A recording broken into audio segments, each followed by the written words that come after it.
Already welcome. Sorry I had the lobby there for... I probably shouldn't have made that lobby so early. So for the one person waiting, you're a true hero. But I made the lobby and then I was like, well, I should probably message and see if Jason's going to get on. And then he was going to be on in like 15 minutes, so... I probably should have just not had the lobby, but I didn't mean to keep you waiting. Okay, let me send this out. Alright, so in theory, we're 2 games out. Okay, looks like they've got preview. I didn't even do the support tier list. I just had a lot of stuff going on with Rory starting kindergarten last week and school meetings and all that crap, but I'll definitely be sure to do it for the next patch. So what are they changing here? Not Vlad, apparently. Q attack speed on Tristana is up a little bit. Early on, that's pretty... 15% early on is pretty significant. Yeah, what's up, Butter? Gamer time, I hope so.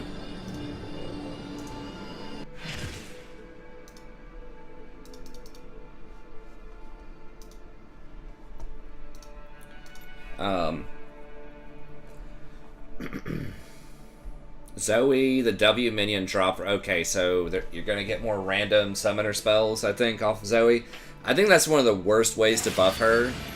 So I think that's the most frustrating thing, especially at high levels, is if they get some broken-ass active. I think they took some of those off, like Redemption, maybe a couple other ones. I think. But that's like... the least interesting. I mean, it's like it's interesting, but the toughest thing to balance is the free, like, random item actives and summoner spells that she gets, right? Like, stealing it from other people using it, I think that's cool. But the fact that she gets some for free from minions is weird. Anyways, they're buffing that, and then the E damage, I believe that's your bubble, is up a little bit, which is fine. That's a long cooldown. So that's really just for your all-ins, not for your poke. Alright, so we're just gonna get Yumi out of there. Yumi Gaming. More of a dog person, huh? Oh shit. Hey, what's up here? And it's up. Caitlyn. Okay, so that's headshot ratio is up. R. Okay, so they keep increasing the damage on her R, which makes sense because a lot of people can just block it most of the time. Damage up to 25% based on your crit chance. Okay, so they really want you to get crit. Kaisa on hit damage is up a little bit. Damage per stack is up a little bit. Q AP ratio is up, and the R AP ratio is up. So they're trying to bring back AP Kaisa. Is that what I'm saying? Damn it. Brell is extremely good against Rakan.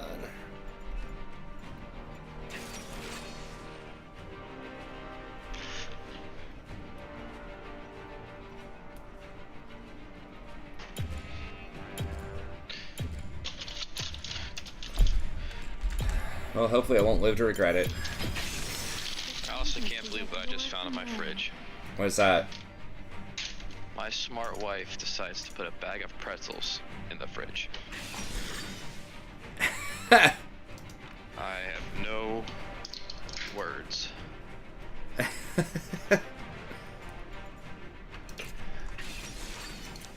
Just found a bag of pretzels in my fridge. Hell yeah. That's OP. I don't know. We chill some weird things. I don't know if we've ever chilled pretzels, but... I was like, you like them chilled, or she just probably zoned out and was putting other stuff in the fridge, and... Or she was smoking a doobie. Well, she's like 8 months pregnant, so I highly doubt it. Just naturally losing it. Maybe she's experimenting. Maybe she saw some new thing. I don't know.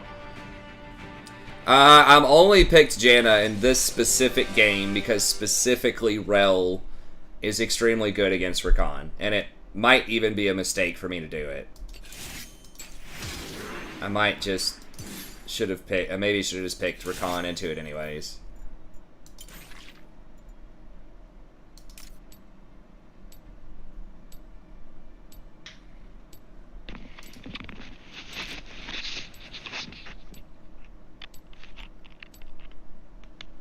Well, I mean, I've played Janna a lot in the past, obviously.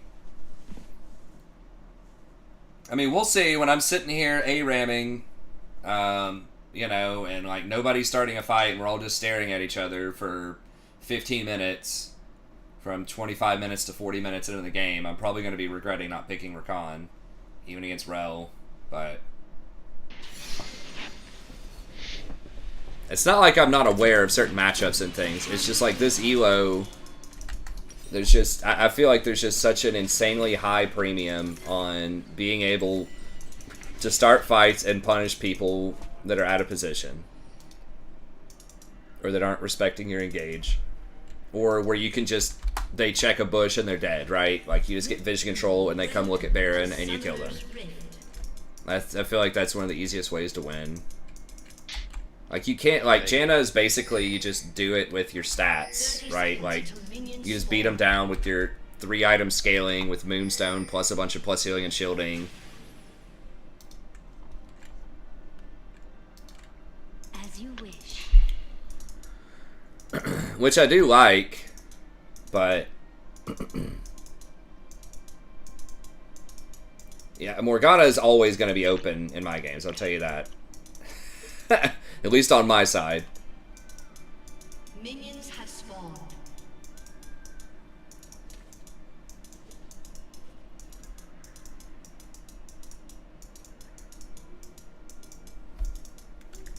In harmony. Yeah, I was gonna do the Nakai. I still have it recorded, but I think I'm actually gonna just double up the Chaos Warriors because it is pretty fun. I'm gonna do Sigvald, and I'm gonna release it tomorrow. Well, I guess it depends on what which time zone you're in, but probably around like 12 hours from now, ish, 12, 15 hours from now, something like that.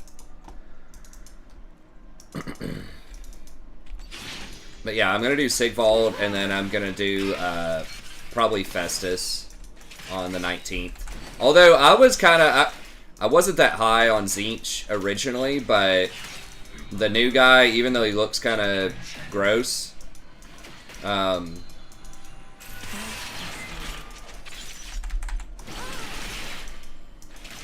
have some pretty interesting capabilities. So I might do him too. We'll see. Fuck, I'm gonna have to just flash, I think.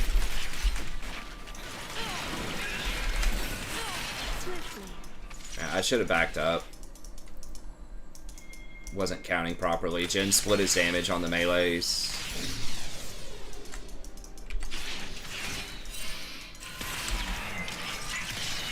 The Tarek of Total War and Forever. Oh, Sigvald, yeah. Yeah, he was one of the worst lords in the game for a really long time, but they've reworked him to make him more useful. And he's Slaanesh. Like, he benefits from Slaanesh corruption.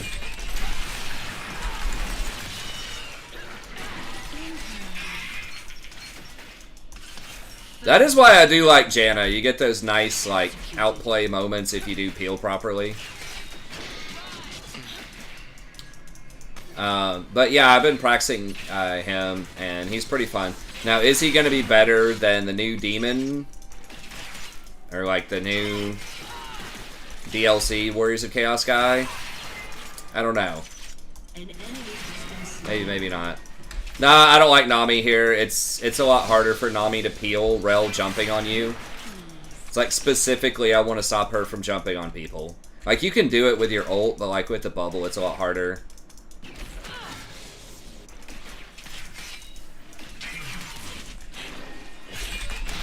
Yeah, I want to be able to do that every time.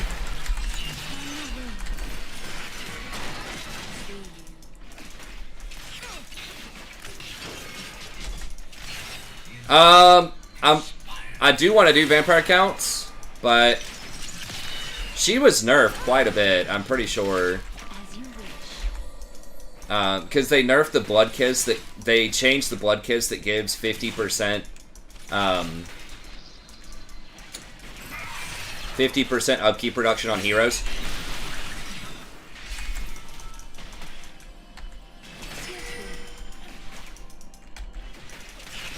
But I'm probably going to do Gorst. Gorst is incredibly powerful. And he's reworked with a new location, so I'm probably going to do Gorst as a vampire. Manfred, collecting the books, in theory, could be kind of interesting, too.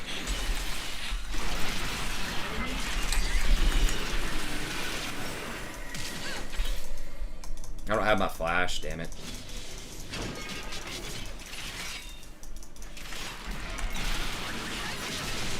Oh, shit.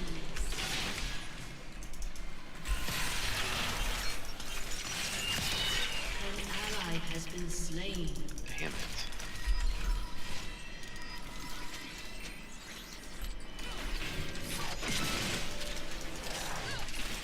Upon the wing. If she hits me with a W, they might be able to kill it. She doesn't have any mana, though. Y'all gonna try it?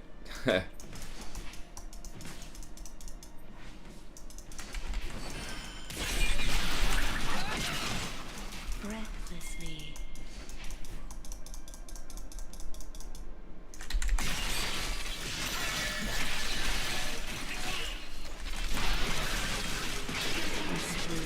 I can't stop fighting.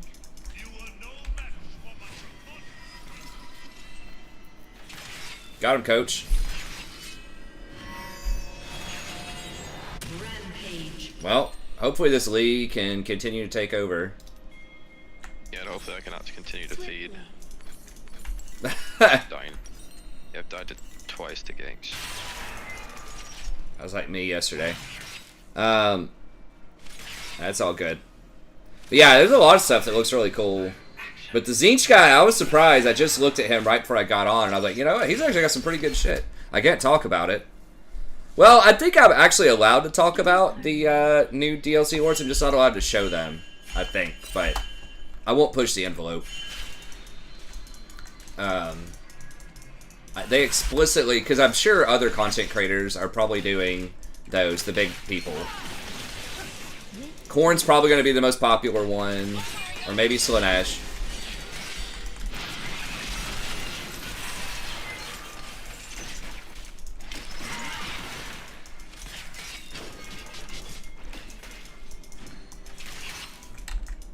The Korn one, I mean, she looks pretty good too. The Korn units are the best units. But they nerfed the bloodletting, or they changed it a little bit.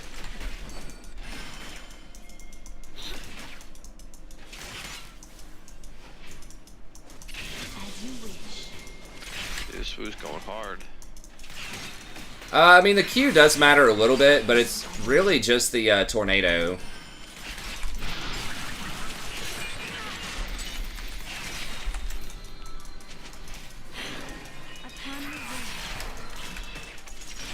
Surprised he couldn't get the attack off on her.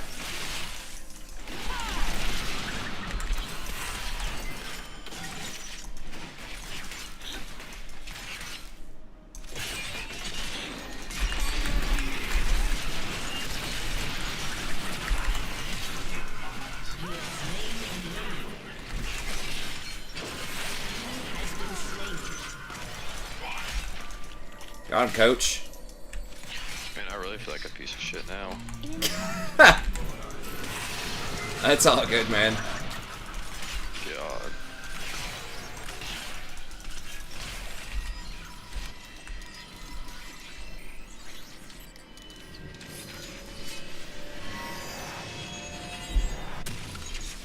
Yeah, I might check out Isabella again. I'm just trying to...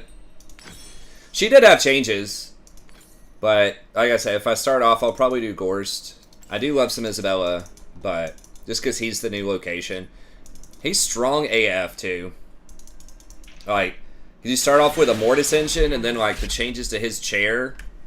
His little, I want to call it like a wheelchair or something, but his cart basically gives you another Mortis engine effect and healing. It's just, like, super insane. Like, early game, just... melee blob versus melee blob. I think they beat everybody. Maybe something... I think they'll beat Nurgle early on. It's a lot of AoE magic damage, and what's his name? The Kugath isn't going to have access to his Mortis Engine thing until later in the game, so if you take him out early, I think you'll beat him. And you just get, like, insane upgrades for zombies, too, so you can probably go really wide, have a bunch of different units. Rel might be roaming. It's possible. I don't know, here she is. They're not going to try to dive us, are they? I mean, I've got ult. They'd be a fool to try to dive.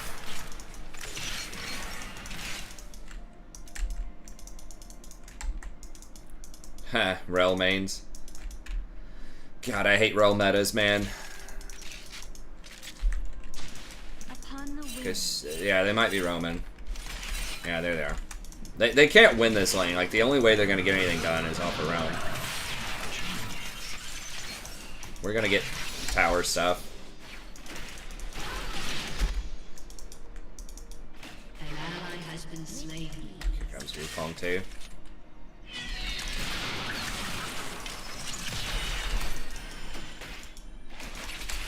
Wukong's probably on this, I think.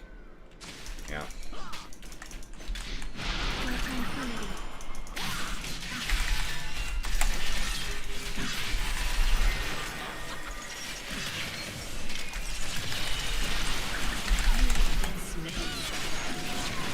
Wait, they die, right? I mean, I guess at least it's a trade. Wukong. Wow, how fed is that motherfucker? I did not think he was going to be able to kill me right there.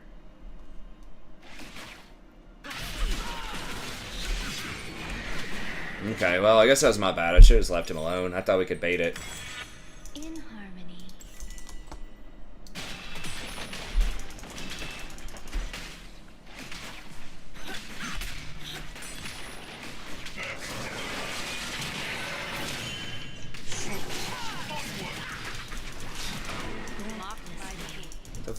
I thought he had aggro. So did I. Just the clone? He still has vision. How did it drop aggro and give it to the clone? That's really OP if that's how that works. If he like disappears for a quarter of a second or something, when he does that, becomes untargetable, like a Shaco thing. I thought he just made a clone and went invisible. How would you rework Moonstone to make it fair? I would get rid of it. I just think anything that passively gives you that much healing is going to be... It's just like Soraka on an item. Right? Like... It's just not going to be good. I mean, I guess something that just, like, enhances plus healing and shielding, maybe. Like, the part that amplifies your healing and shielding as a stat is fine, but the fact that it also passively heals is, like, the biggest problem, I think.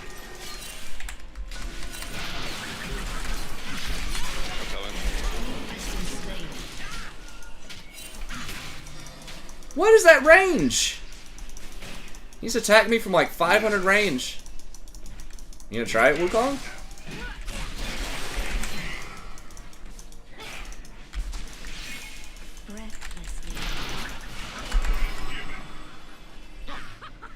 Damn it, I thought Jen was coming. Went the wrong way.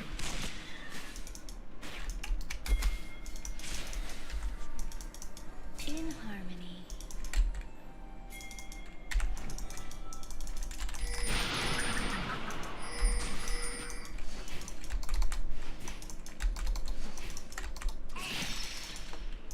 Oh yeah, I don't have zombie ward. I was like, where the hell's my zombie ward? Yeah, there's Rel again. With ease. Can you hit her with a grenade W?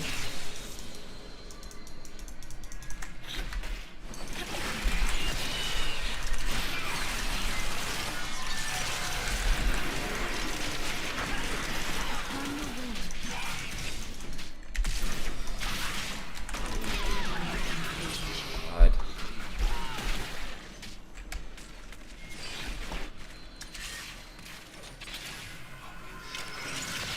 No, PTA does not stack off abilities.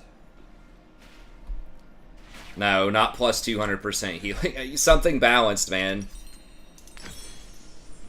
I don't know. I think it's a dumb idea to have something that just passively gives a lot of healing. With ease. I mean, like, they've acknowledged that Soraka is not good. I mean, they want to do something for enchanters, I think. Should have been something like Cosmic Drive. Something like that like gives extra plus healing and shielding. An enemy is unstoppable. Well, maybe we need to ban Wukong again, I don't know. Has been slain. I haven't seen a Wukong just like completely wreck us in a little while, but Destroyed a turret.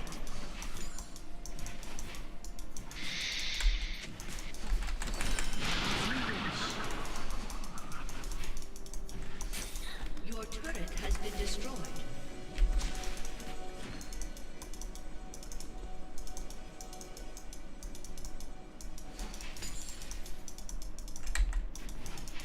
Breathlessly. Will of the Ancients. Yeah, I mean, something like that, like Spell Vamp, would probably be better, but they're trying to do something specifically for enchanters, I think was their thought process. I mean, honestly, you don't even need the item, like, just Shirelia's is fine.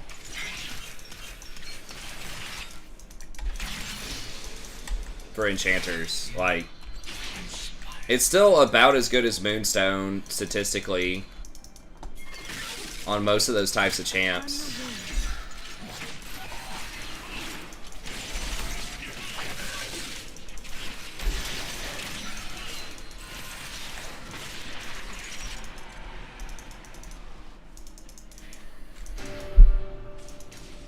In harmony. Or something like Athene's. I think Athene's is just a better version of Moonstone. Where you have to do damage, and then you get like a burst heal if you've stored it up and you have the damage. Or like just make Mikhail's like the go-to enchanter item. Right? Like give Mikhail's all of those same stats. And give it like a shorter cooldown or something like that. Or like some way to shorten the cooldown, I don't know.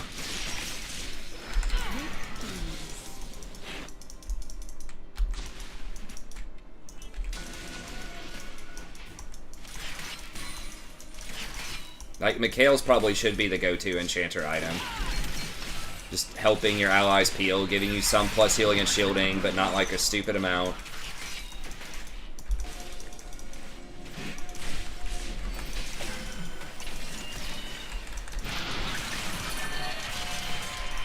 An enemy has been slain. Breathlessly.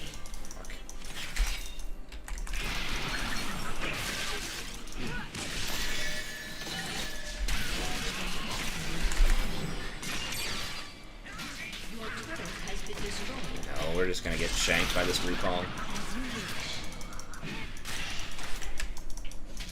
Well, I stuffed him, but...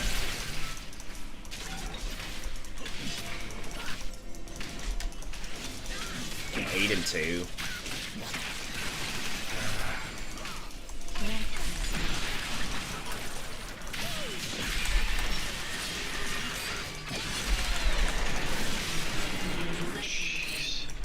Alright, Wu's gotta be banned. Have been slain. This Lee even started off like 3-0 or 4-0 or something. Something. Has been destroyed. But it just doesn't matter. Balance the Enchanter meta. Emphasize disruption more, buffing allies and disrupting, and move away from raw plus healing and shielding. I mean, fixing Moonstone is one of the big things, I think. Like, I think Rakan is a very well-designed enchanter, right? He's designed to be aggressive, like he can peel, but he's designed also to be aggressive. His healing and shielding is, like, okay. But he has to, like, risk it to do anything. Like, he has to get close to people. So he risks getting hit. So he has to take more risks. I mean, the really annoying thing, I think, for a lot of people with enchanters is typically their very low skill floor compared to a lot of champs. And just kind of that hanging out in the back, giving out a bunch of stats is just really annoying. So I think having it be more based on actively using cooldowns to buff and debuff people more, or to like engage or give something else.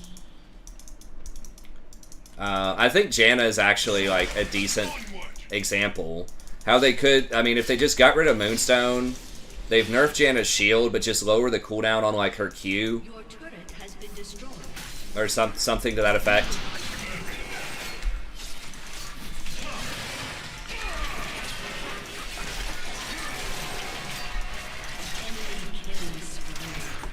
I think would be better. Like, just make her a peeler, like, double down on the peeling and the disrupting. And I would just take the AD off of her shield, the bonus AD off of her shield. And just lower the cooldown on her ult, lower the cooldown on several things.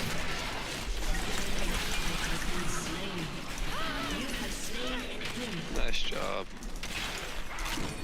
But I think something like a Janna that's adjusted a little bit, removing Moonstone or severely changing Moonstone. Something like maybe Karma.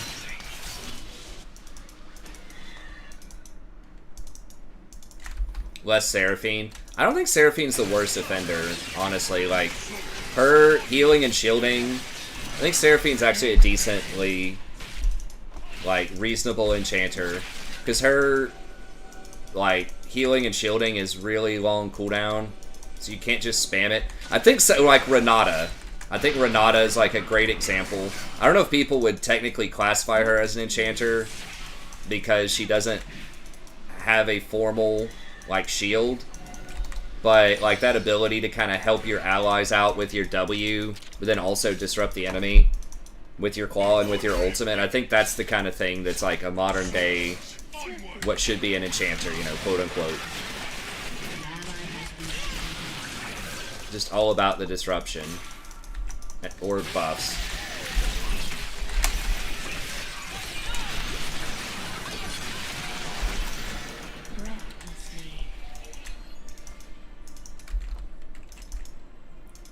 I think they technically call her a disruptor or some bullshit, I don't know, but I mean, Sona's like one of the worst offenders. I mean, she does buff up, like, they could change Sona around, just get rid of her heal, maybe, on her W, her heal and shield, and bring back, like, buffing and giving armor and magic resist, or at least, like, lower the healing and shielding, something like that. Swiftly. I mean, Soraka's, like, the worst offender. Just dead. Just too much mobility, too much burst. No, you can't do anything about Wukong. I mean, maybe Garen. And like, Trundle's kind of worthless. Just really the Wukong just totally taking over the game. We're doing great in lane too, but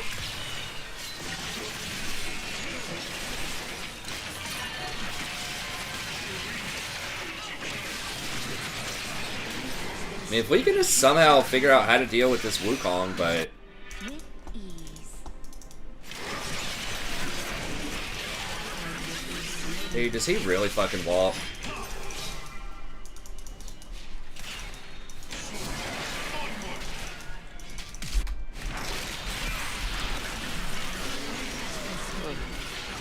An ally has been slain.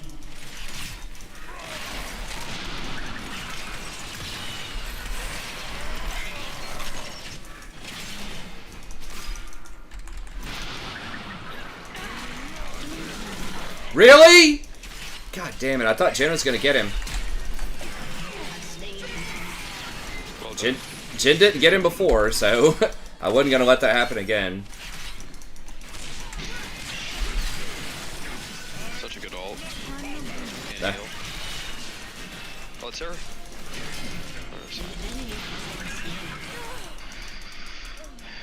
Garen, pop it off. Yeah. Your turret has been destroyed.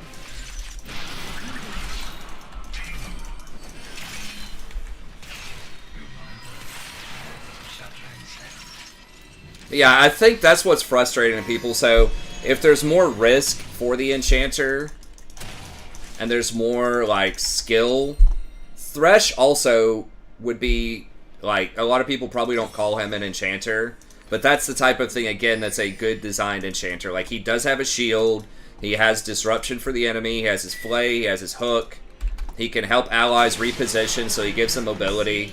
So I think, like, Thresh, Rakan, Renata, all of these are the types of things that would be good, like, new age, non-tank stuff that could be viable in pro. What about Nami? Yeah, Nami kind of fits that mold too. Nami's a pretty well-designed Enchanter. Limited heal, like long cooldown. Yeah, I was kind of afraid of that. Wukong, or Lee's just randomly bottom. I should have just pinged it. Keep people on point. The double attack speed. Yeah, it was terrible design. The one where he got like 2.5 attack speed or something with his W. As you wish. Wukong's top.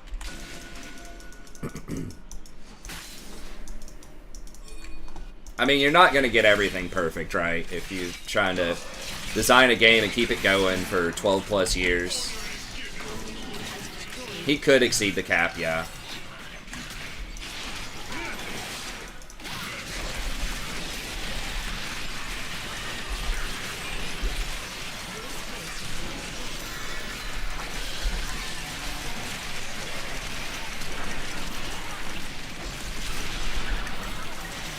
God damn, why the fuck is he running away so much?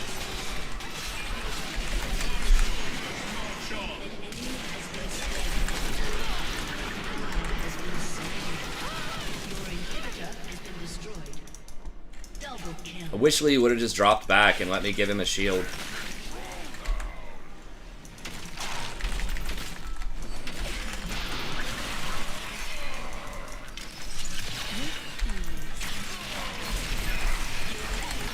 Jin fucking hit him!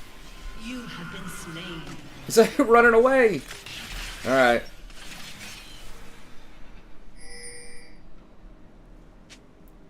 I don't like the mythic items. Although, I think for enchanters it was... Well, it's hard to say. Like, I feel like it was really bad for enchanters, but they've been very strong for a while, so...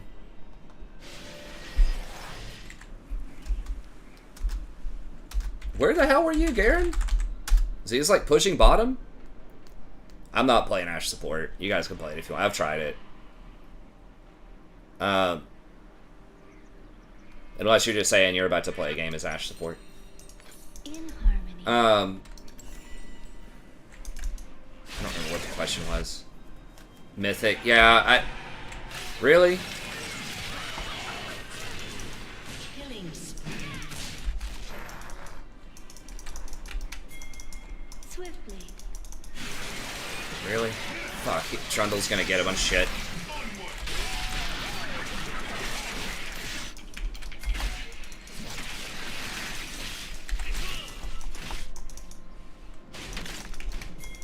Shut down.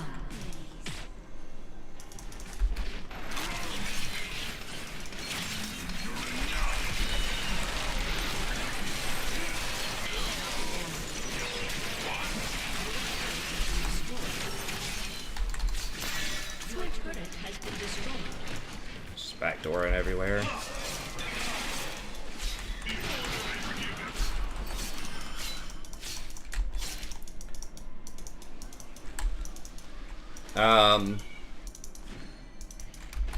In harmony.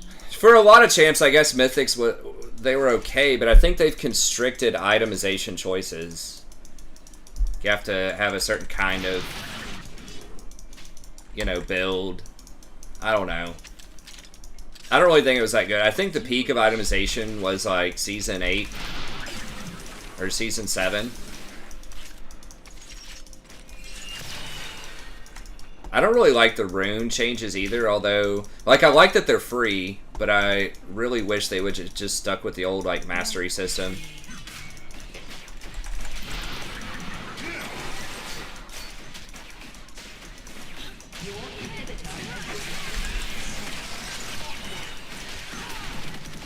Can I do anything, or...?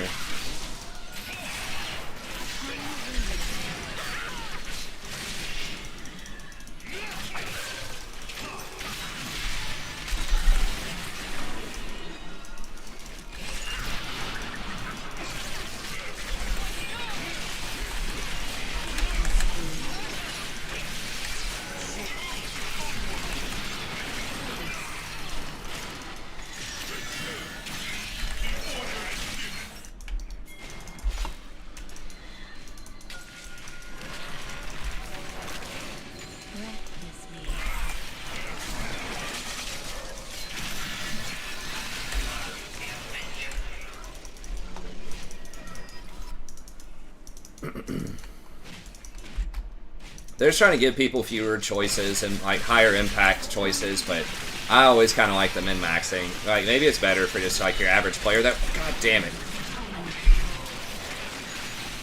Hashtag why am I not playing Rakan? Obligatory 30 minutes into the game when I get picked off by assassins.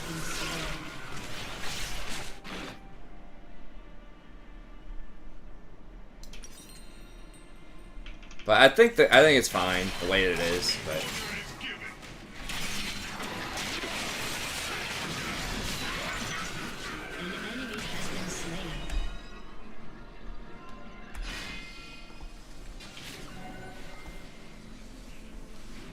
how the fuck is she outrunning him?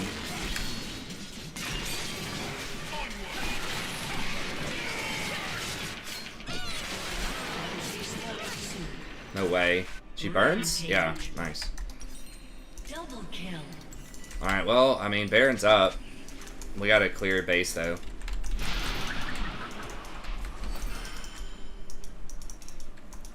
An enemy has been slain. Nice, nice. Okay, I mean, maybe, can we? I had the back. Look. Shut down. Fucking hell. Oh, sorry, I didn't see that. I was looking at Lee.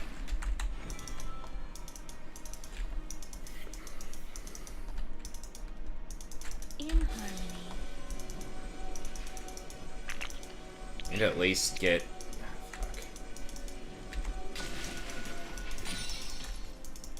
Your team has destroyed a turret. As you wish.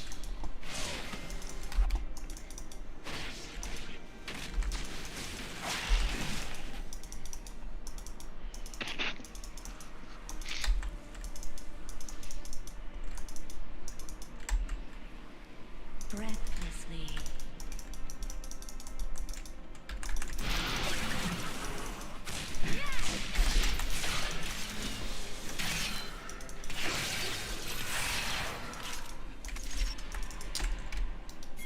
I mean, that's gonna give them Ease.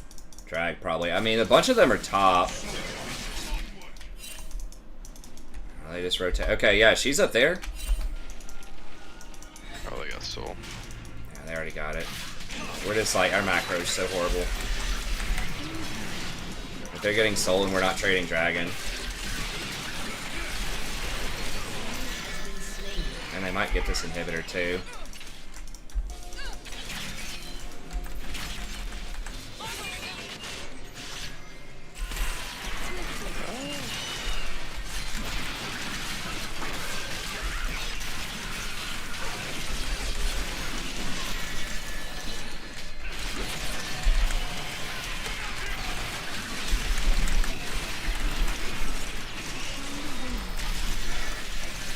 Ally has been slain.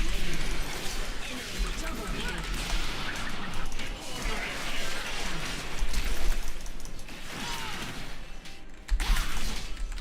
Fuck. Kill. For some reason I stopped moving. Your inhibitor has been destroyed. If I kept running, maybe I get away from him. I don't know. He probably just kills me under tower. but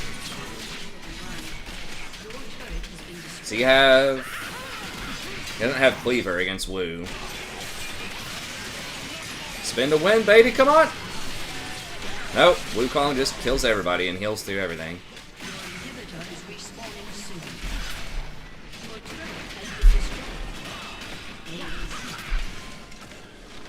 Why is Wu full HP? Because he has triple healing.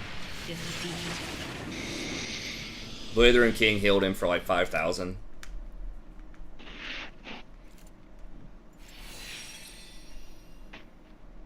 Like, part of Death's Dance, it doesn't technically count as healing, but like the bleed damage that gets removed when you get a kill or an assist is basically healing. It just doesn't say that it's healing. I'm pretty sure.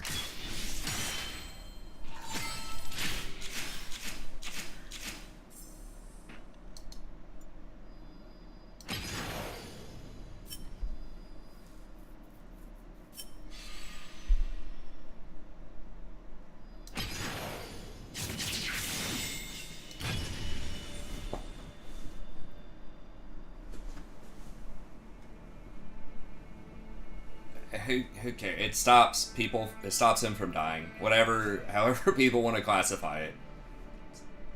Damage prevention, healing. It's not affected by grievous wounds, so it's even better than traditional healing.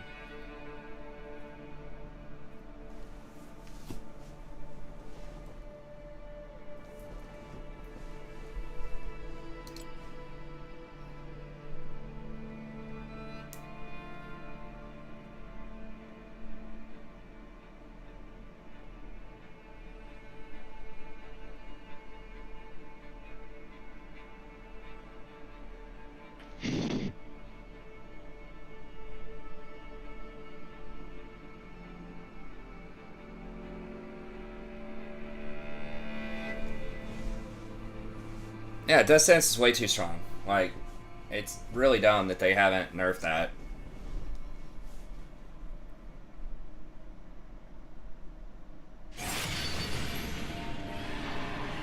I mean, it's still too strong. I don't know. Like, they have nerfed it some a while ago, but I don't even know if it was a nerf. It was just like an adjustment.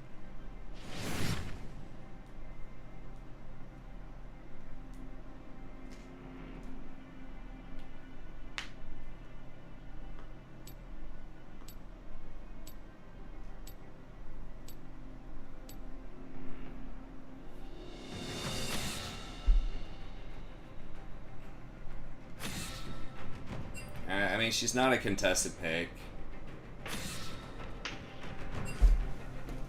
I don't think. I mean, if that makes him feel better.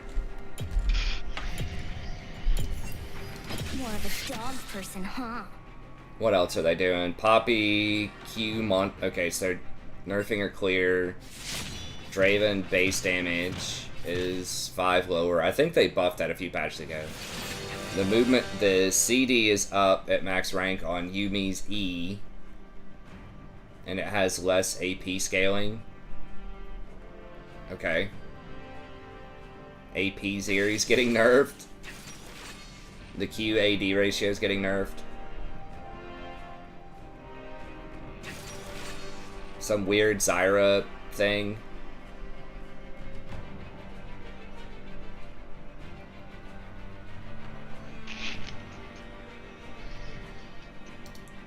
Okay, I mean, those changes don't seem that like that big of a deal.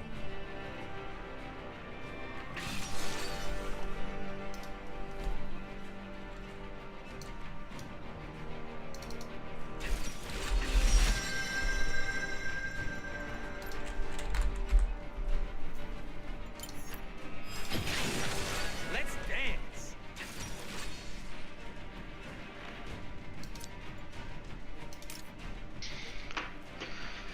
Oh boy.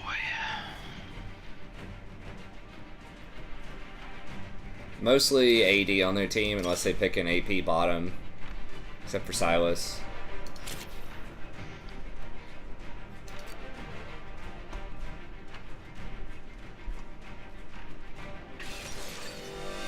What? like ADC Kindred. That's what I was thinking, but then who's the jungler? Yorick? Could be Irelia ADC? It could be Pike support, Kendrick ADC, Silas jungle, Aurelia mid, York top.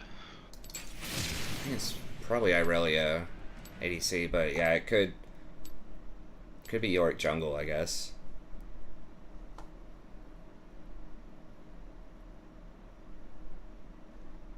That's Silas AP carry bottom with Pike? I got it all wrong. Yeah. Well, that's weird. That's annoying too. That's magic damage. It's their only magic damage in my lane, but whatever. Should be able to dumpster this lane, I'm hoping.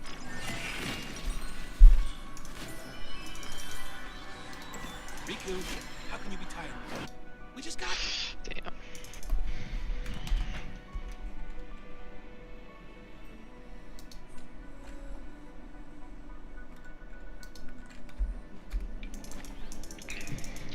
Welcome to Summoner's Rift.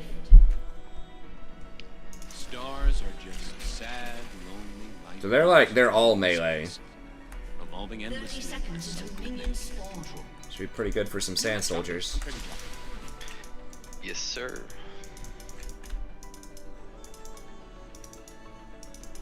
And I mean, a lot of our champs are pretty good against melees. Damn, I might have to get Grievous this game. I'll get it. Okay.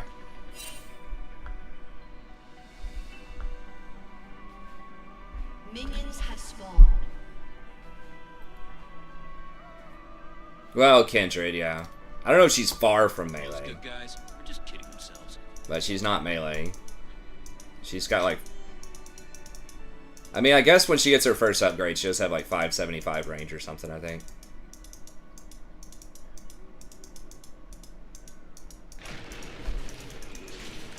This planet's going down.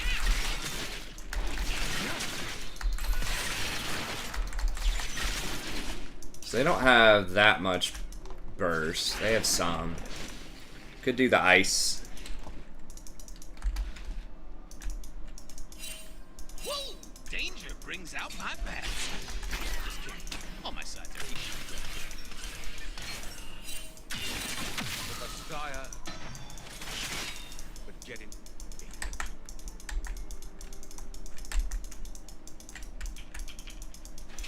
Ice could be good for locking down Pike, too. Everfrost. Less complicated.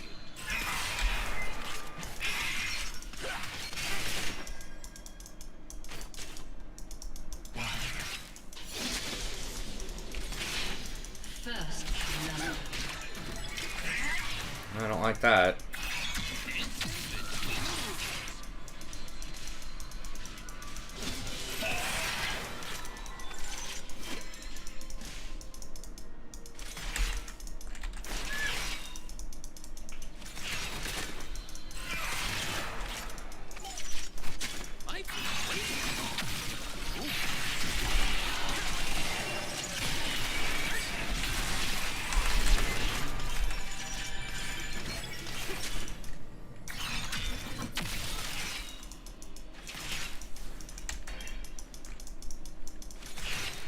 I only believe in myself.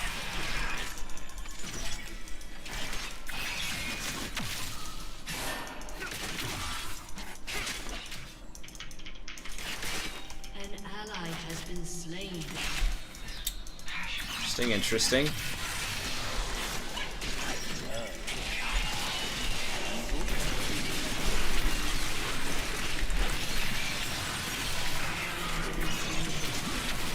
You have slain an enemy.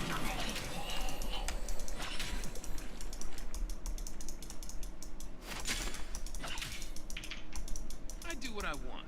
No Star Guardian can say the same. In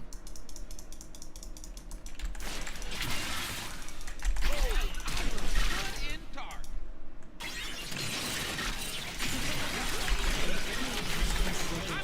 Okay, I guess he did have his flash. I thought he used it.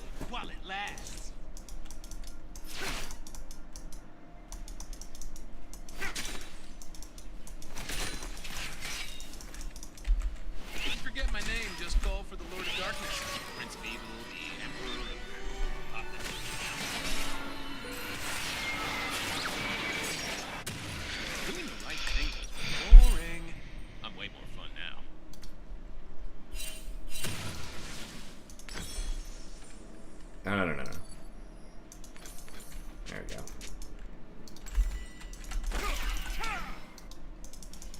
Death Cap Rush.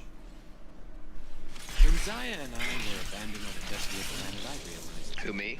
No, I don't me. like being alone. I wonder, honestly, like, Space squids are the if worst. Cosmic might be worth. An ally has been slain.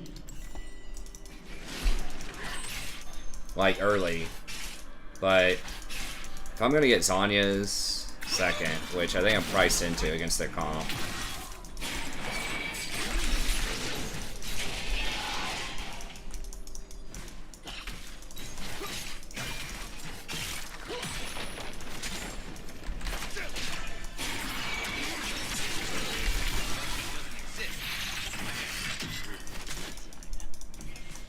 I forgot I don't get stacks.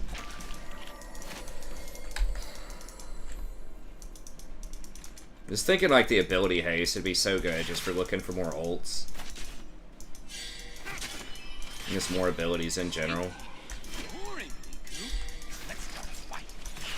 You will learn what beauty truly is.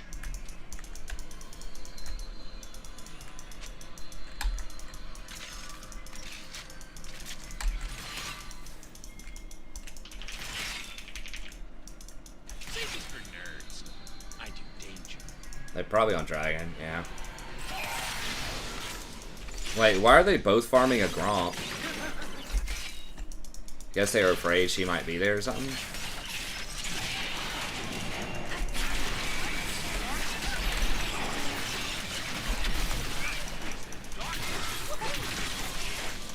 Got the W? Oh my god, they're all so low. I don't think Ignite would have had him.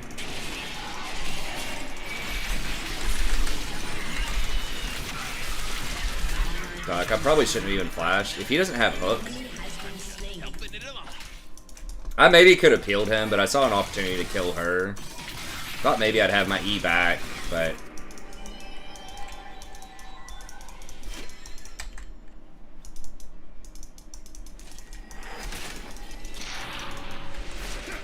Self-control is What? Come on, man. fun. I freaking hit him. And it was a shutdown on Kindred. I don't know. Maybe I could have turned. I think if I didn't kill Kindred right there, she would have killed him. It's like maybe we kill one of them, and I think Jin's dead either way. I dance to the beat. The beat called darkness. Does anyone wonder how words came to be? It's actually extremely complicated. I talk about that in my class, because words, if you think of language itself, like definitions, we like to pretend like there are definitions for words, but that's not really how language works.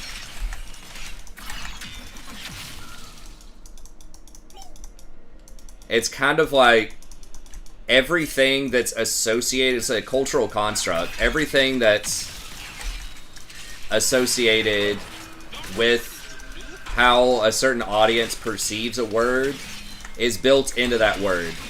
So kind of like this is from Derrida, is who I draw this from, like a postmodernist, but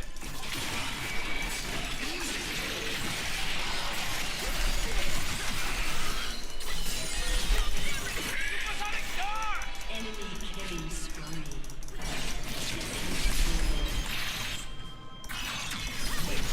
okay, please tell me. Fuck. Where she gets to jump out. So like basically when you're thinking of like a black cat, for example, like technically there's a definition for cat, but that doesn't quite capture all of what a cat is, right, in our culture. You've got black cats have different superstitions attached with them. They're associated with witches. They're associated with dogs as being somehow the opposite of a dog. In the United States, to some extent, there are different kind of other cultural associations for people that want to affiliate with cats. So, like a cat person versus a dog person. If someone says that, it's going to have some kind of meaning. And then it's going to be different from culture to culture too, right? You know, in some places they eat cats. Like in China, I think they eat cats. or they're maybe not seen with as much reverence. Some places might have them as more reverence, like ancient Egyptians worshipped cats, at least to some extent, from what I understand. So all of that culture, cultural history, thinking about the audience, all of that is built into the word cat. And then cat, in turn, influences other words like dog. Right? So cat not only sort of associations with cats build into the definition of cat, but they also build into other things, like people who like cats, dogs, that type of stuff.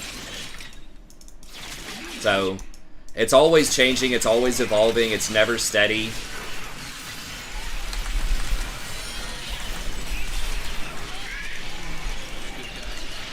Coming down.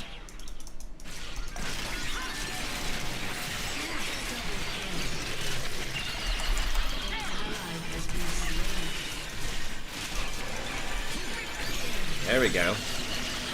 So yeah, it's really, really interesting because before that, people thought of it as a sign and a signifier.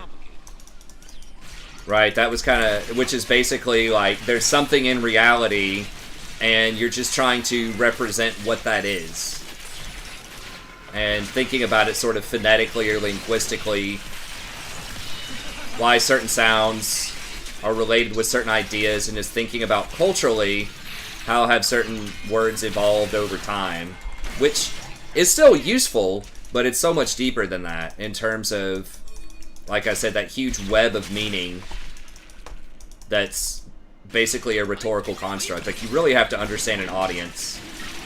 And that's just for something like cat. Obviously, if you get into something like love or, you know, God or things that are, like, way more complex, it's going to be even more... you know, there's going to be a lot more going on with that.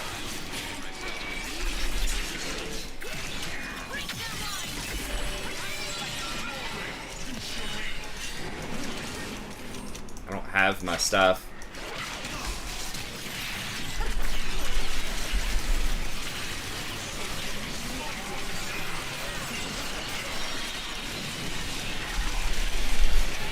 Lily saved my life. The Kindred ult saved us all. Yeah, she did. She really fucked that up. She fucked that up so bad. How did language start? Probably like power dynamics. I mean, animals have a kind of language, right? Certain sounds just convey meanings. And it's based probably on what's effective. Right? If you growl at something and it backs off, if you're able to intimidate something by growling at it, then, and that works, you're more likely to survive. You know, you're more likely to get certain kinds of food or access to other resources, water, a water hole or something like that. So it's just learned behavior. People, you know, animals and things just try stuff out and they learn what works and what doesn't work. And then the animals that are able to take advantage of that, are able to teach their young that or teach their friends or whatever, are going to pass that information on from generation to generation. Well, it also is like humans, right? Like, obviously you've got kind of the primitive level, but it's usually either survival or, like, mating, right? It's like most kinds of communication is one of those two things for a lot of animals. But then that also goes into humans to some extent, right? Although it's more sophisticated, obviously, but if you're able to convince somebody to buy your widgets or whatever and make a lot of money, you're going to have more resources. It's going to be more likely that you're going to have more influence and be able to spread those ideas to other people.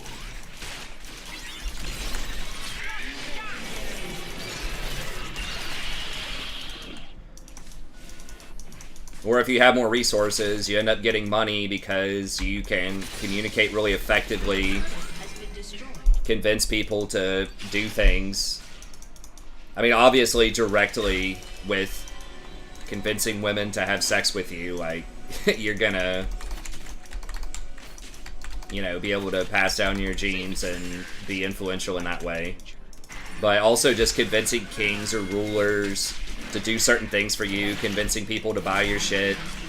Like, all language, just communication is incredibly powerful, historically. Say it's like probably the most powerful thing. Just about, other than like physically being able to beat people, but I would say communication is probably even more powerful. Because you can teach a lot of that. You can spread a lot of that. Fuck. She outplayed me. Where the fuck is everybody? They're all just like chasing over there? Fuck, I could have used my Everfrost. If they just dropped back, they could have killed her and we would have both lived instead of like perma-chasing. They're probably gonna kill her, but... Yep, Belveth is like turbo fed.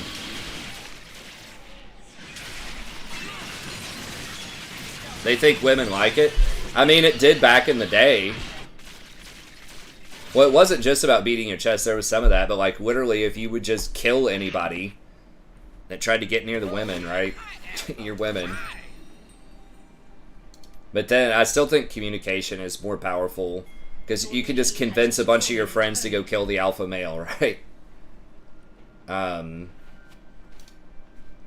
Like, hey man, he's a lot bigger than us. That's not fair. Why should he have all the women? Let's band together as 20 people and go beat him down. Oh yeah. I mean, there's some of that though. Confidence is very powerful. A lot of women like confidence. They don't necessarily like arrogance. I think a lot of women don't like arrogance, don't like douchebags. But if someone is confident and they're a little arrogant versus someone who's like really meek, I think a lot of women are going to err on the side of confidence with a little bit of douchebaggery rather than someone that is like just super meek. Not every woman, obviously. People are very different, but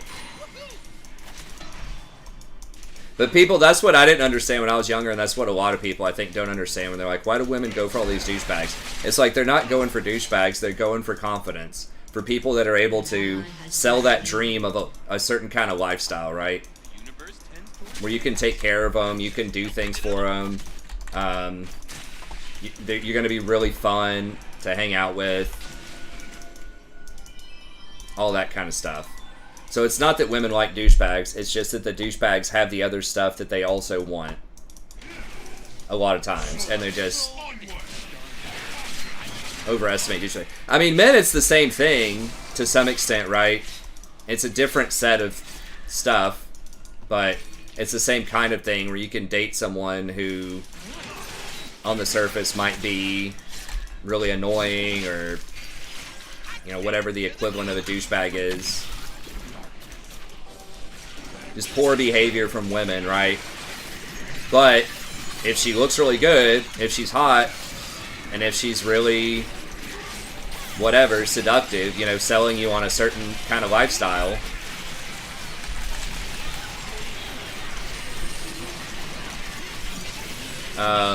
then a lot of guys are going to go for that. So it's not like it's just women, it's like men too. It's like that confidence though.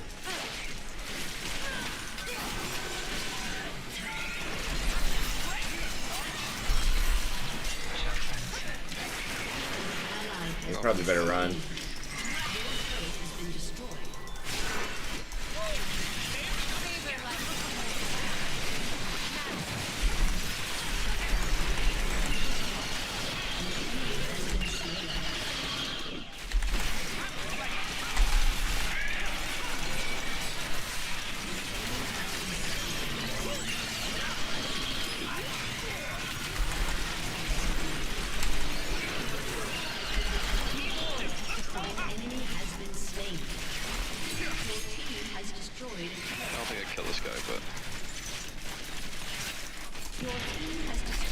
Can we win?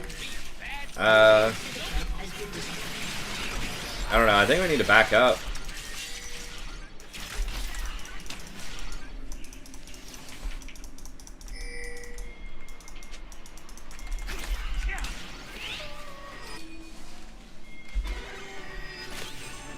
God damn it, I really don't check this bush. So annoying.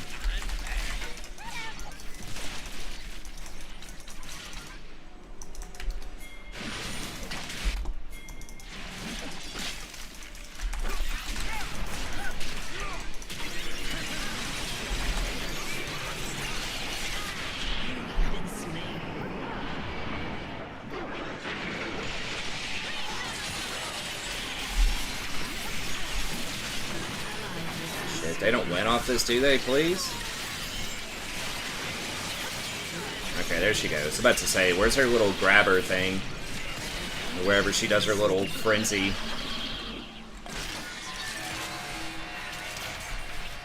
Is this a throw? Sort of. I mean, it's been a close game. I don't know.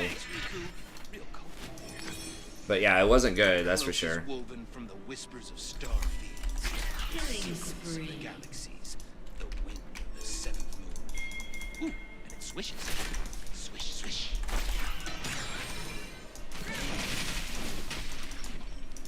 So yeah, it's just, you know, confidence, powerful communication, and not all communication is verbal either. That's the thing. A lot of stuff a lot of meaning can be conveyed without any words. So it's like language doesn't have a monopoly, you know, on meaning either. The language is an incredibly powerful tool. Stare in the mirror. It's very abstract, and that's how you construct reality, is through language. As we really don't have access to most of reality, right? Like, our senses are really bad compared to most animals. And we can't even remember most of what we see or think or hear. So most of what, like, our meaning is a construct, right? It's just stuff that we think has good meaning, but there's nothing that, like, objectively in reality says that it should have meaning, or that it should be as meaningful as it is for a lot of things, right? Outside of just survival stuff, right?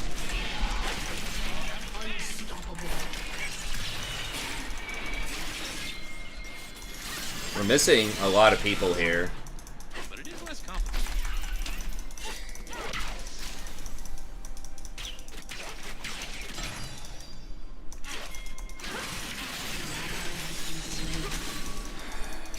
3v5. Our jungler was top when, like, soul spawning. I mean, maybe we can turn it on him.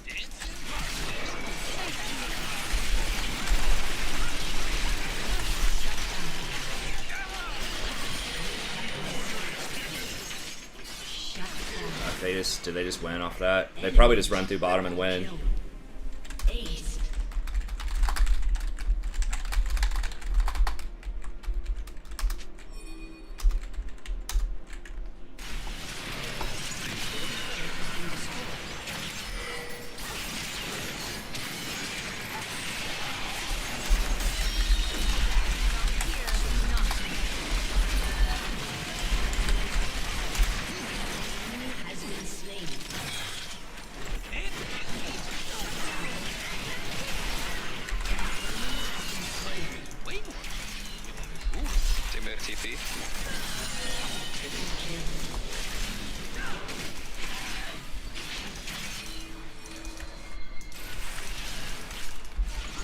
I did see it, yes.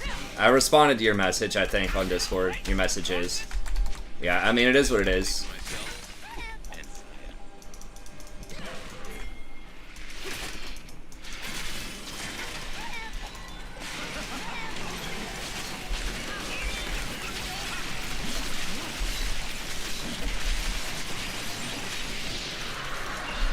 It's like both groups are wrong. Like, Bel'Veth was wrong for being top, but we were also wrong for fighting that bottom. Especially because we can't even trade, like, there wasn't even Baron. Like, maybe if you get a kill plus Baron with an open inhibitor, maybe that's worth giving them a win soul. But just getting a kill for win soul is not worth.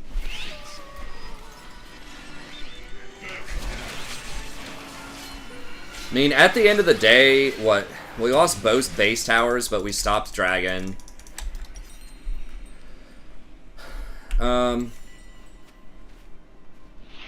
I'll get Grievous. Ooh, Riku, let's destroy everything they hold dear, and then laugh in their faces. Probably should have just gotten Grievous second, but... I mean, win soul, like, it does matter, though.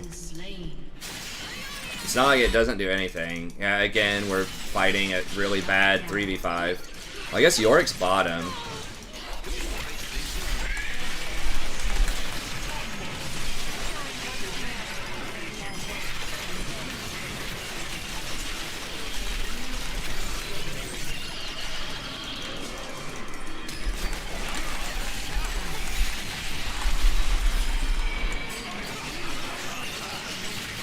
What the fuck? She can eat Belveth's stuff? Wow. Your inhibitor has been destroyed.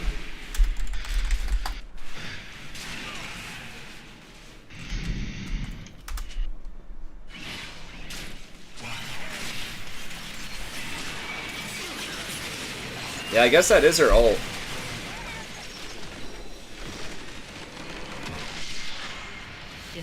I don't know. Everyone just forgot how to play.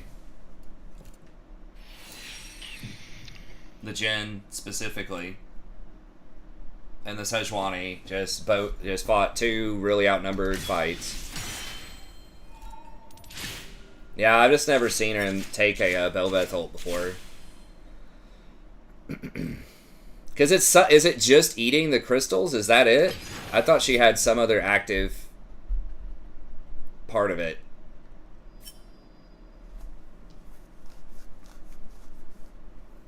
Yeah.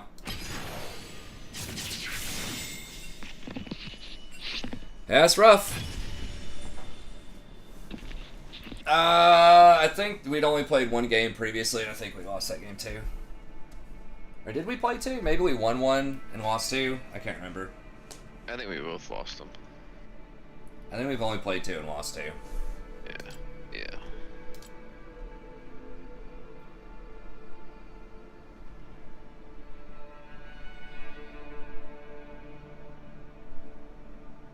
Yeah, but I thought that it did something other than, like, before they died.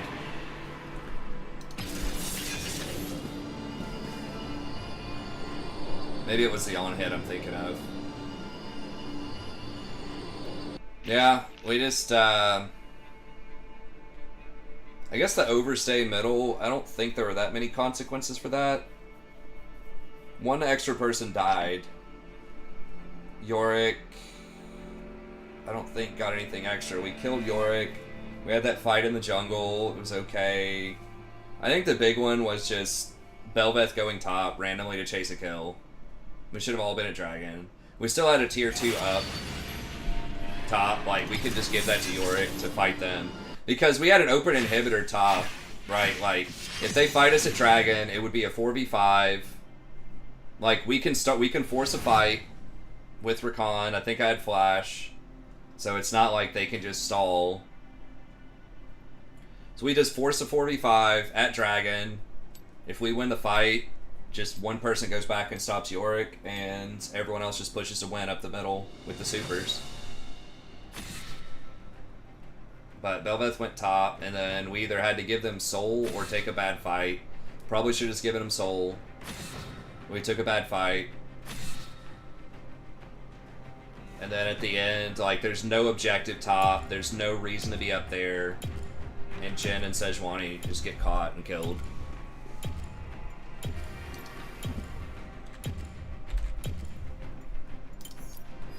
More of a dog person, huh?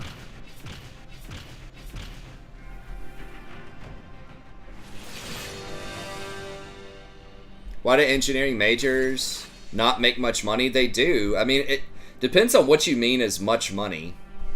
I mean, not the kind of money to retire at 30. But engineering's a very high, like, in-demand job. And it depends on where you work in the country. But, you know, they're going to make probably 75 to 100,000. I mean, it's not like doctor money, but it's one of the best jobs you can do that's just undergrad. I mean, most engineers will kind of get a master's, but especially, it's just like really steady. It's a high floor, but a low ceiling. Not a low ceiling, but not like an insane ceiling.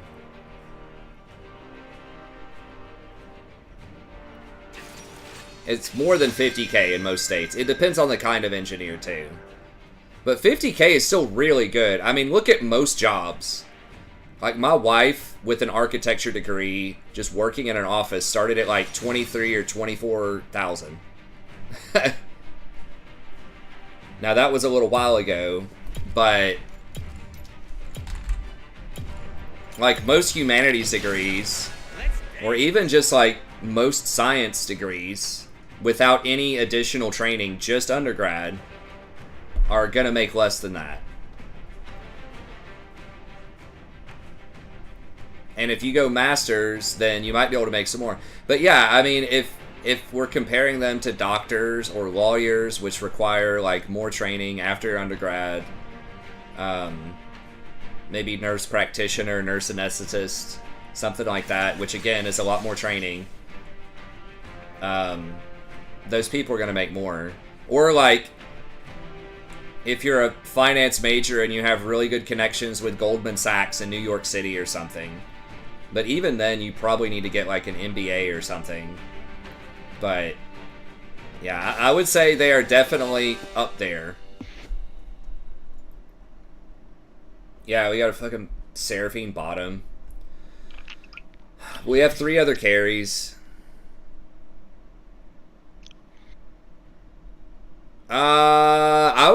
It depends on what worth it means to you. Doctors make a hell of a lot more money. But yeah, you don't get out of... I mean, if you're just talking about money, like, just, like, income, you will eventually, like, net a lot more money over the course of your life if you do a lot of doctors. But... or if you stick with it. But you're gonna, you know, not actually be able to start to practice until you're in your 30s. And you're gonna have a good chunk of debt, but you're also gonna be making, like, $300K a year. I mean, $50K for lawyers, like, I think a lot of lawyers probably make $50 to $75. I think that's still really good money. But yeah, it depends on the kind of lawyer, like, stuff that you do. But that's still good. I mean, guys, you have to remember that, like, most, again, arts and science degrees, you're going to be starting in, like, your 30s. 20s, maybe 30s.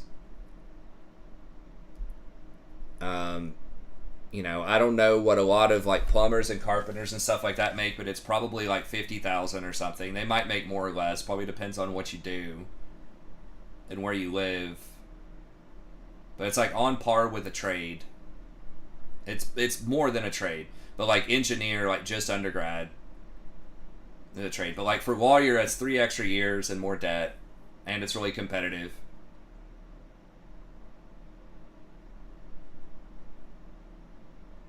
Yeah, most people, like, that get a degree in film and media or, like, any sort of arts and science, they're going to be selling insurance, right? Like, unless it's a specific degree, you're just going to be working an office job or selling insurance.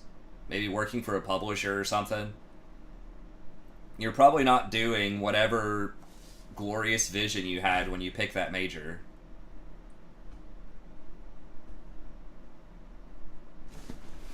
Which there's nothing wrong with that, but yeah, I mean, most people don't do a job that's, like, related to their degree. A lot of people don't, especially in the humanities.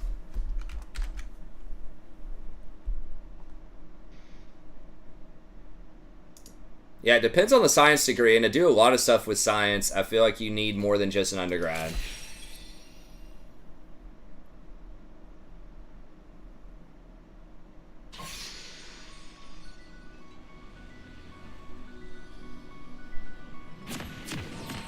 That finish undergrad, want to do anything else. Oh, so just not be an engineer. I mean, that's true too. I think there are a lot of people that chase engineering or chase, like, just high-paying jobs, right? Or at least, like, high-demand jobs. Ultimately end up, like, not liking it. But it's because they don't really know what they want to do, and they just pick something that they think is going to pay well so they can pay off their student debt and get a job that makes money, because that's what most people tell them. Oh god, we got the Seraphine ADC, let's go. Hell yeah. And they're just not really trained to think about what they actually want to do or what they actually enjoy, right? They're just kind of trained K through 12 and with parents, just go to school, do whatever the hell you have to do to get an A, get a job that pays good money, and that's it. I love minions spawn. And evil loves me. Oh, yeah, I mean, you could be a drug dealer, but a lot of costs with that, right? You're risking imprisonment. You're potentially ruining people's lives, depending on what you're selling. Anything higher than weed, you're probably destroying lives. I embrace the darkness. Woohoo! You know, you could get murdered or, you know, have violence against you by other rival dealers or gangs. Like, there's a reason, and then like you said, it's hard to spend it because, you know, it's hard to put it in banks. Like, there's a reason that drugs cost a lot of money, right? It's because there's a lot of risk.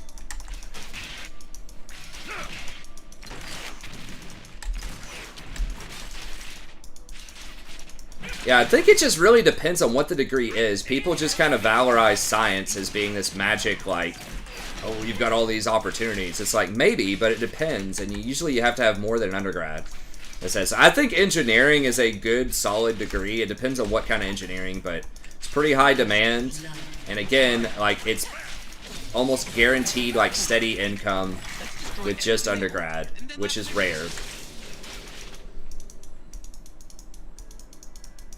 But engineering's hard. Like, there's a reason it's a lot out of undergrad, because it's probably one of the hardest undergrad degrees, depending on, again, which kind of engineering you're doing, but most engineers that I know are doing pretty well, right? Like, they're not, like, out on super yachts and shit, but, like, they're doing well.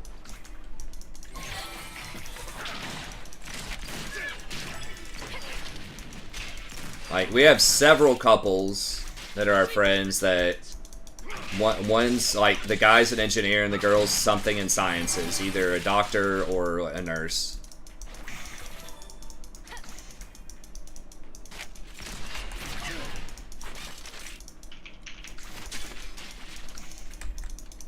I only believe in myself. An enemy has been slain. An ally has been slain. Please kill him. We got this. Nope, we don't.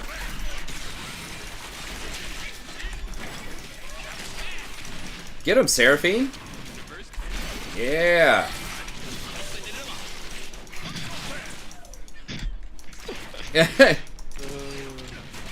Let's punish this Jinx. Or let her free farm, one or the other.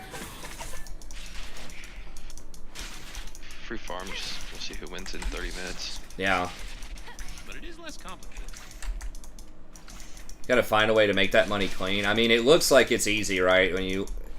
I mean, actually, it doesn't even look easy on, like, Breaking Bad, right? Like, how many people, like, died or just had their lives ruined, you know, by being involved in the business? It's basically everybody.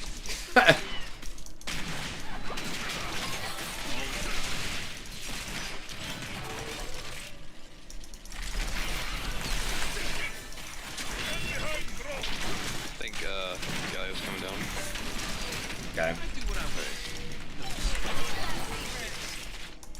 Guess I'll come down here.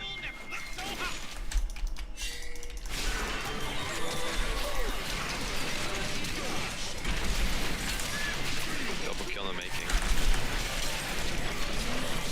Quadra kill in the making. Oh, they... And this is when they knew. They fucked up. And this is when they learned why we have diff in 4 of our titles. That's right. Oh, God. An enemy has been slain. Making money's never easy unless you're born into it, yeah. I mean, the easiest way to make money is to save money. Like, that's the boring answer. But, like, you can live a happy, like, solid life off of, like, not very high income. Like, we were talking about this the other day. Yes, like, money is, like, it does open a lot of doors and opportunities for you, but as far as, like, mostly giving you freedom, but if you can end up doing something that you just like to do,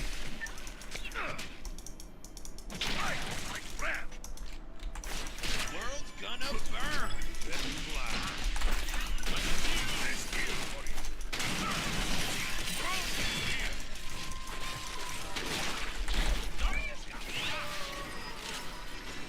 if you can just do something that you enjoy doing for a job, like, that's already pretty rare, right? And you can just find out what you enjoy doing, because you're going to spend half your life doing it. So, actually,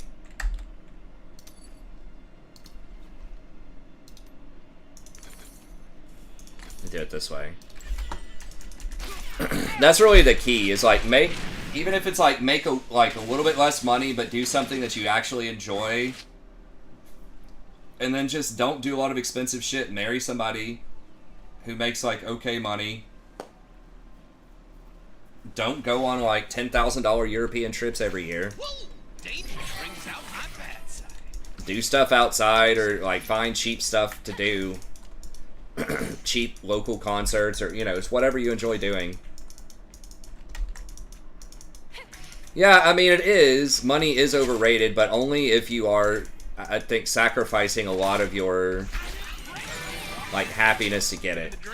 So, like, money can give you freedom to some extent, but it has to be, like, worth it. I don't think doing a job that makes, like, more money that you absolutely hate is necessarily better than doing a job you enjoy for less money. I mean, obviously, I'm biased on that, but...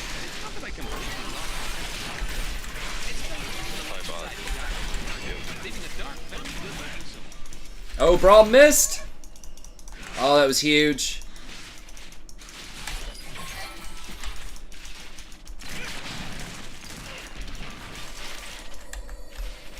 Oh yeah, they got that double global. We gotta... semi-global. Yeah, my wife and I had a great time, and we used to both be, like, pretty damn poor. As I said, she was making 23 out of college, basically when I met her. And I was making like 13 or 14 in a restaurant. And we had a great time. We just went out, we'd go swing dancing once or twice a week. It's like one night on Mondays it was free. And then on Wednesdays it was like $5. Self-control is for Or we just go like hang out with friends, or work out, or just do stuff around the house, And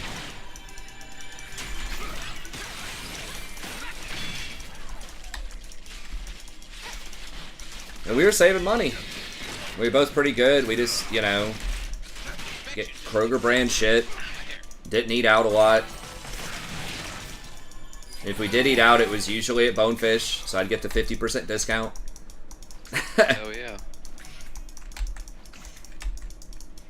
I don't get the point in, like, selling drugs. I wouldn't recommend selling drugs. There are ways, like, money laundering, right? You would ideally, if you were really trying to, like, make it work, you would have some job that involves tips or something like that, and then you slowly claim it with your tip. So do, like, Uber or Uber Eats or something like that with your drug dealing.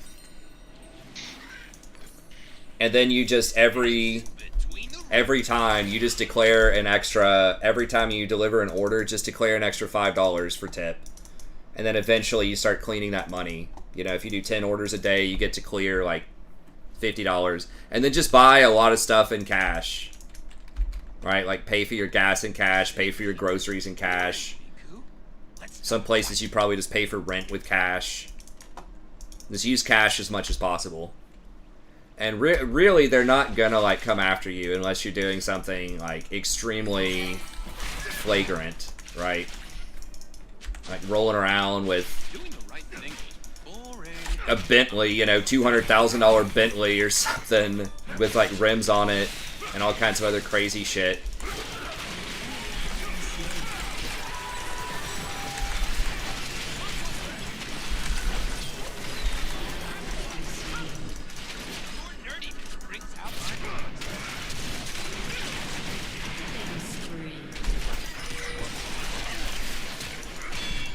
Kill them all, boys.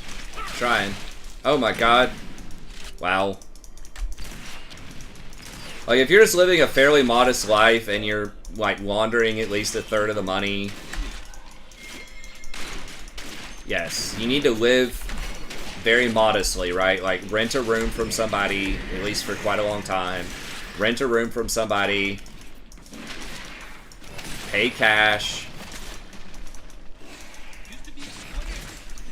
I mean, you can eventually work your way up to other money laundering things, but basically you just do a bunch of shit where you work for tips, right? Or where you don't have a salary. You could be a contractor. That's another popular one.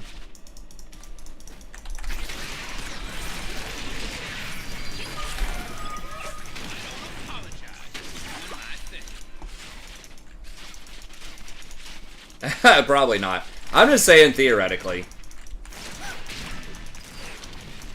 But yeah, it's not worth it. Like I said, at the end of the day,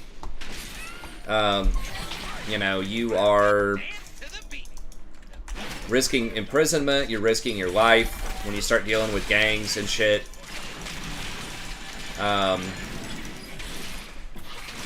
You start, like, associating with people that are, you know, addicted to pills, addicted to meth, that type of stuff. They're not going to be in their right mind, and they will kill you for that stuff if they don't have the money and they really are, like, out of their mind, or if they haven't had their fix or whatever. So it's just an extremely dangerous lifestyle that I don't think is worth it. And again, you're contributing, you're like ruining people's lives. Like, you're breaking up families, you're contributing to overdoses, you're, you know, destroying communities. Like, it's really bad. Again, like, if you're just selling weed, probably not, right? But, or maybe like some party stuff, shrooms, that type of stuff, you know, might be a little different, but a lot of that hard stuff is really, really bad for people and for communities.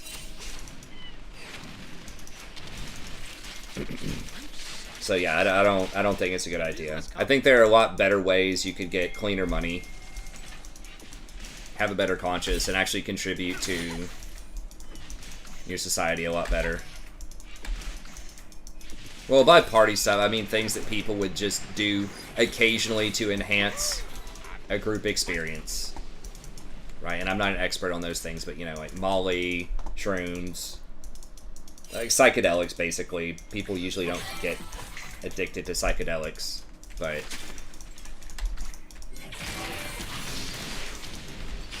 again, I just wouldn't do it. I wouldn't do the drugs, and I would not sell the drugs.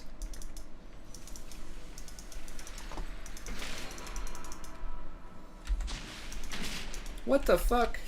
That's in the bush, man. Rito. Life is way more fun when you give up on rules.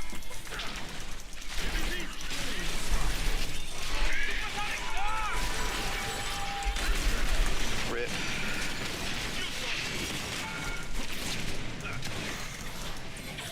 Does she have Ghost? That's like the new...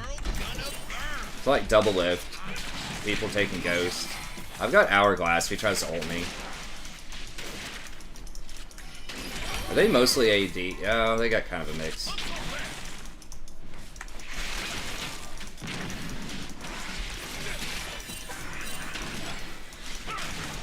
Most good guys.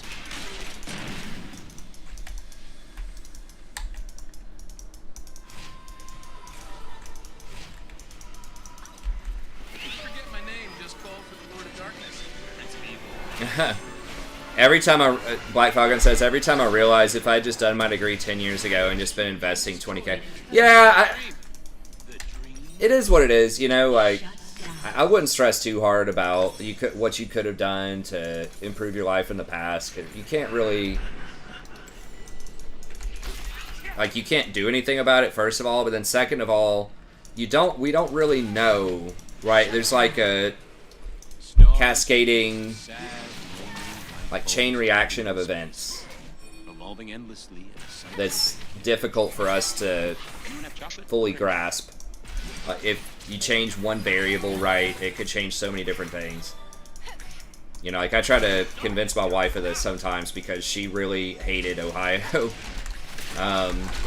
Not like the people, like, we enjoyed the people, but just like, she just didn't like not being near her family and friends. What the fuck? How did he not get charmed? Dude, that is some bullshit. But, you know, through Ohio, if I'd never gone to Ohio, I would have never met Jason. Wouldn't be having these great streams here. And fun. And I got a lot of teaching experience. She got a lot of experience in her jobs. You know, sometimes she's like, well, if I would have just stayed here, I would have also had experience. But we don't know that. We just don't know what would have happened. Might have had kids earlier. Maybe someone not as awesome as Rory. Who knows? sure all of my kids would be awesome. But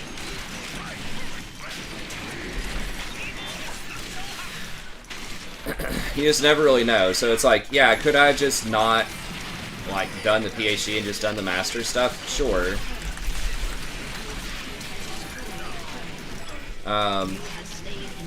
But I learned a lot too through that, even though I didn't get the degree.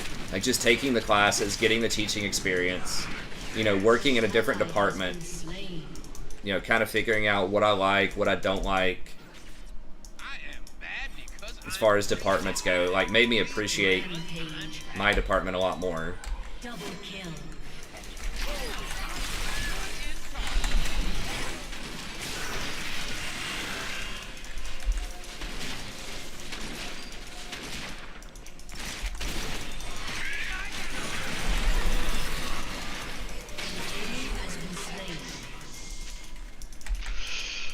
Ohio State fans are annoying.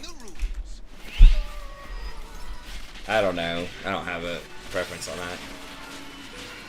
Yeah, I mean, it was like, oh, if I invested in Bitcoin or something like that. I mean, if you invested in anything around 2000 as well, you'd be bankrupt, right? Like, it's like, well, what if I pick the right lotto tickets? It's like, yeah, I mean...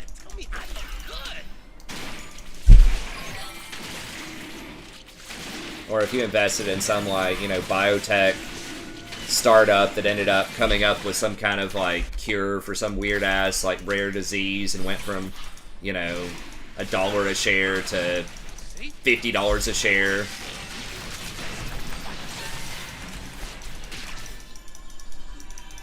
Shut down. Damn. Create a time machine. I think it's fine. I think the best is just to be like, you know, whatever happened in the past happened, you know? And just kind of work with what you got in the present. Yes, they did release their intended changes. Probably, I would imagine the false things about Ohio State, but I don't know. Been thinking about investing.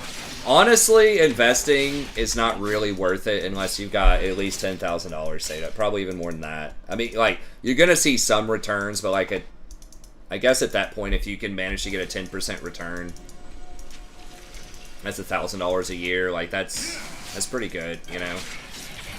But like, the most important thing is paying off all debt that's like more than 5%. Can't see, can't see.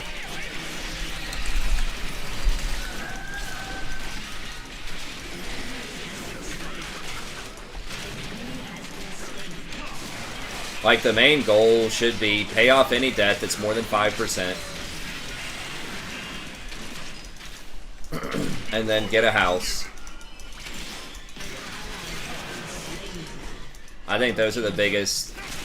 I mean, if you're in a big city, like, if you have to live in a big city like New York or something, obviously, like, house might just be unrealistic forever, basically. But a house, like, your primary residence is the best way to build wealth. Because you get a really cheap loan, basically, compared to other things. Now it's not as cheap as it was, but still 5%, and being able to get 5-to-1 leverage and live in it. Because, like, when you think about a house, you're living in the house, you're not having to pay rent, but the house also goes up in value every year. Usually, like, at least 5 to 10%. So it's like you're living in a stock that also, like, you don't have to pay rent. Like, it's OP. And for, like, your taxes, any income that you gain on your primary residence, up to, like, a $700,000 gain, eventually if you sell it, it's not taxed. It's kind of hard to own a house. It depends on where you live and who you are, but you have to have a pretty good credit score and a down payment, which is pretty expensive. You can, I mean, some places, if you get a non-conforming loan, like an FHA, Fannie Mae, Freddie Mac thing, you can probably just put 5% down, and you get a 20-to-1 loan. I think the rates are a little higher for that, but that's actually even a better bargain.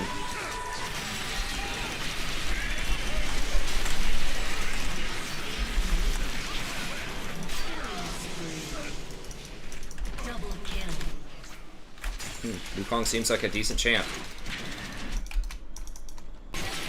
I would try to do a house.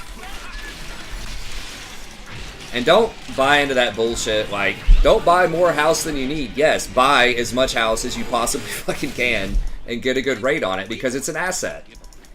Right? It's going to go up in value. Now, there's a cap, like, you need to make sure you can resell it. Like, some things can be too expensive for a certain market. Like, there was a house around here that sold that, recently. It was like $7.5 million, but... or maybe 7 million, but they were trying to sell it for like at least 5 years, and they had to bring the price down a lot. And it's like an insane bargain for what it is. It was like 35,000 square feet, like 10 acres, lakefront, like crazy finishes, like everything is like marble. It looks like a fucking palace. And they ended up selling it for like 200 a square feet with 10 acres of, like, just the 10 acres of lakefront alone were probably worth that in this area. And that's ultimately what investors did, was investors bought it and they tore down the house. They literally just tore down the house just for the land. And they're using the land to,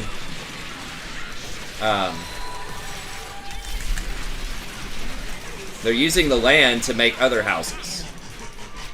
But it was so worth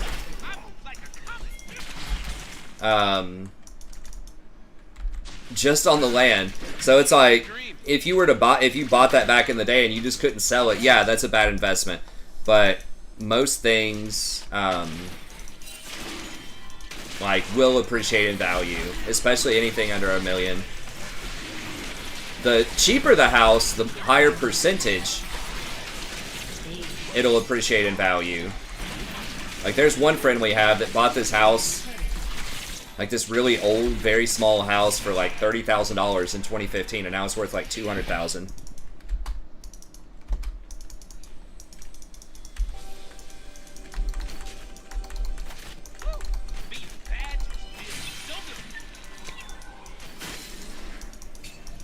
Yeah, I mean, prostitution is a thing, but let's not say that, like, all women... I think that's what Mal is saying. Like, it is kind of disrespectful just to say that no women have any standards other than just money.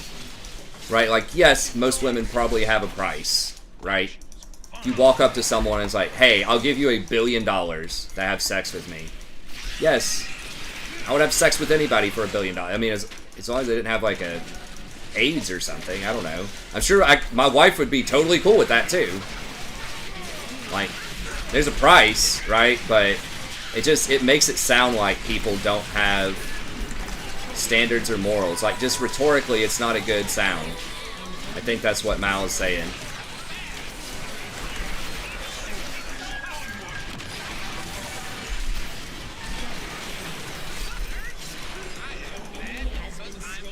Okay. Well, yeah, I mean, if you put it in the context like that, that's probably fine. If you're kind of degrading yourself with women, that in the same statement, that's fine.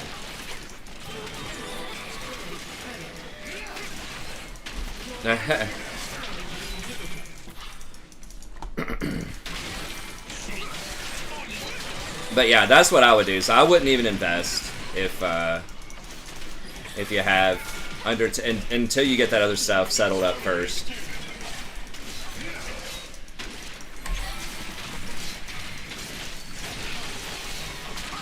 Pay down all non-mortgage debt. Secure a good mortgage on your house. And then anything left over, you can put in a... I mean, it does change the calculus a little bit if you've got like a 401k or something like that, but...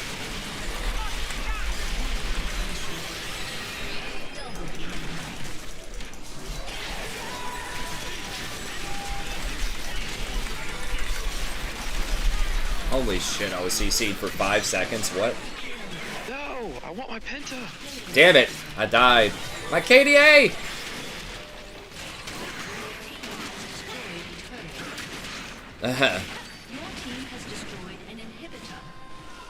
I'd be pissed.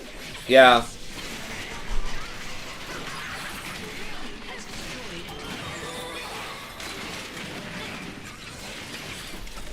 Bit of a diffy. Bit of a diff. It's 4 diffs. Well, I don't know. It just depends on the people, man. I mean, I don't think that sex is necessarily always an indicator of someone's morality.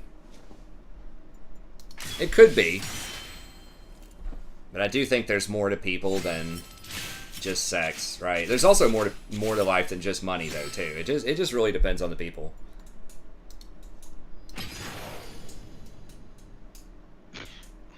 I think you can have moral people that are sex workers. Just depends on what they're doing. I didn't even check to see how much LP I won that time. I got like 14 or 15, I don't know. Oh, I got 15. Yeah, if you're religious, I mean, yeah, I mean, there are a lot of systems that try to, I mean, historically, a lot of cultures try to, especially, like, different religions try to sort of sanctify sex and things like that, because that does lead to families, and for a society to really work and function well, like, you need good parents, right? You need, like, pretty good family structure on some level, right? Whatever that looks like. Doesn't necessarily have to be your standard, you know, one male, one woman, 2 kids, you know, nuclear family. But you need to have something like that, like, just to create stability, like stable homes, good parental figures, good guidance, all that kind of stuff. And, you know, especially still maybe somewhat today, it's a little more complex, but especially back in the day, right, if you had people running around having affairs, then that tends to break up families and doesn't lead to stable, you know, lifestyles, especially for children. Or, like, it can create resentment. I mean, it started a lot of wars, too. You got to keep that in mind. A lot of people died because of relationship trauma. In a lot of places. So, you know, I think the people that were designing a lot of these systems back in the day realized that. And so you got family structure, but then also, like, some of the strongest emotional ties, at least biologically, can come for a lot of people from sex as well. So, you know, that's just something that people get all riled up about. They like to fight about it. So you want to try to get that in check. So I think that's the that's why you see that built in a lot. Now, some of that's changing. It just kind of depends on the people and the perspective this day and age, but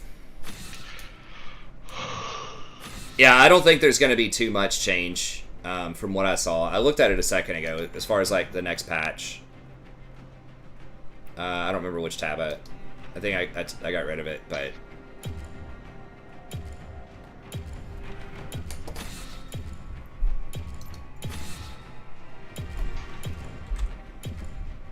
oh, You have the heart of a weakling. are they women or just a child? Anyone? Huh.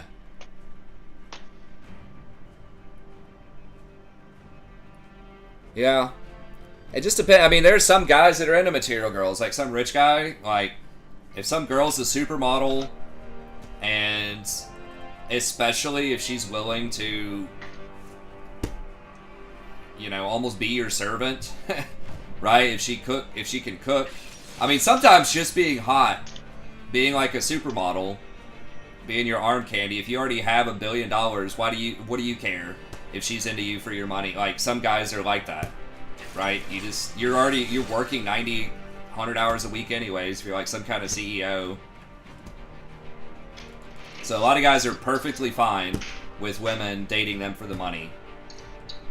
Especially kind of that older-younger dynamic, right? That's been a winning formula for thousands of years. Old dude, young lady, old guy's got money. They're both cool with it, like. So there's some people that are down with that, but there's some people that aren't. So it just depends.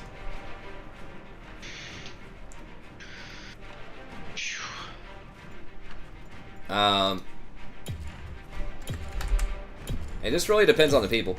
I mean, as long as it's consenting adults, whatever. Like, that's how I see it. No, I'm not playing Janna. I lost the Janna game, man. It was a mistake to play it. Even in a Brel. I should just play better. It is Vayne top. I mean, it's against Garen. That should be okay.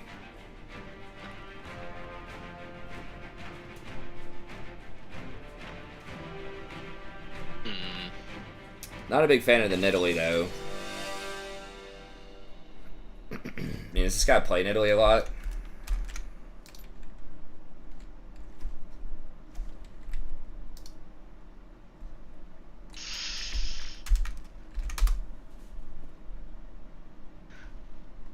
No. This one's questionable. I can just dodge. I'm gonna dodge. I can dodge it. Okay, you dodge.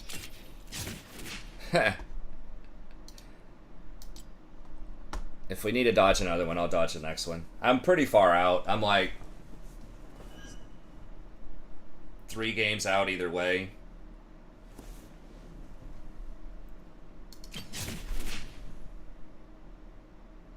Public toilet.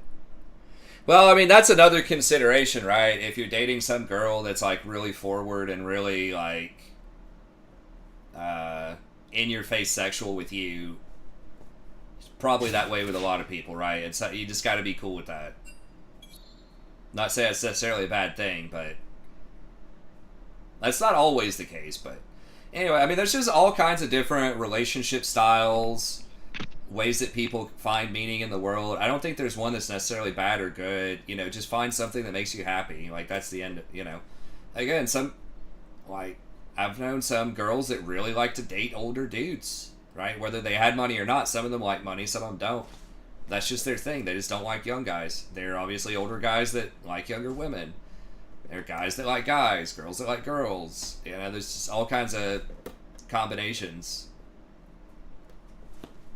Again, as long as it's just consenting adults and everybody's doing their thing, you know, just not exploiting people, stuff like that, then I think it's all good. I think it's good that there is variety. Keeps it interesting. Keeps sort of the culture evolving and changing. I think diversity in just about anything is a good thing. Because it opens up different perspectives, different ways of thinking about the world and creating meaning and understanding things. So, why girls like older dudes? I mean, there's a lot of reasons why. I mean, it could be the aesthetic. Some girls do like dad bods and stuff.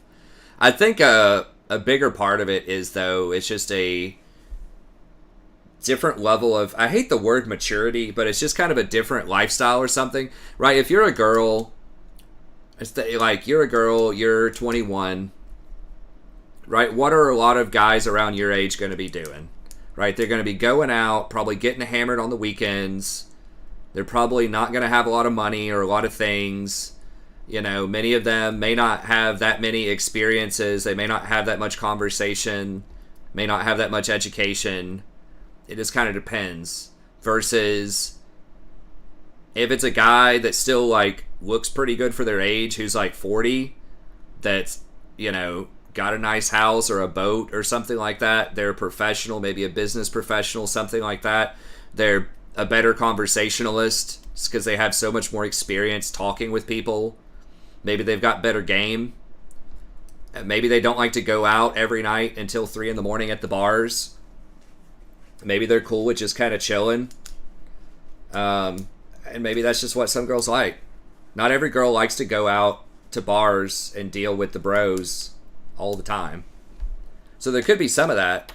But, and again, there are differences. There are people in their 30s that still go out to the bars until 3 a.m. and all this stuff like that. And there are people that are in their young 20s that just like to chill.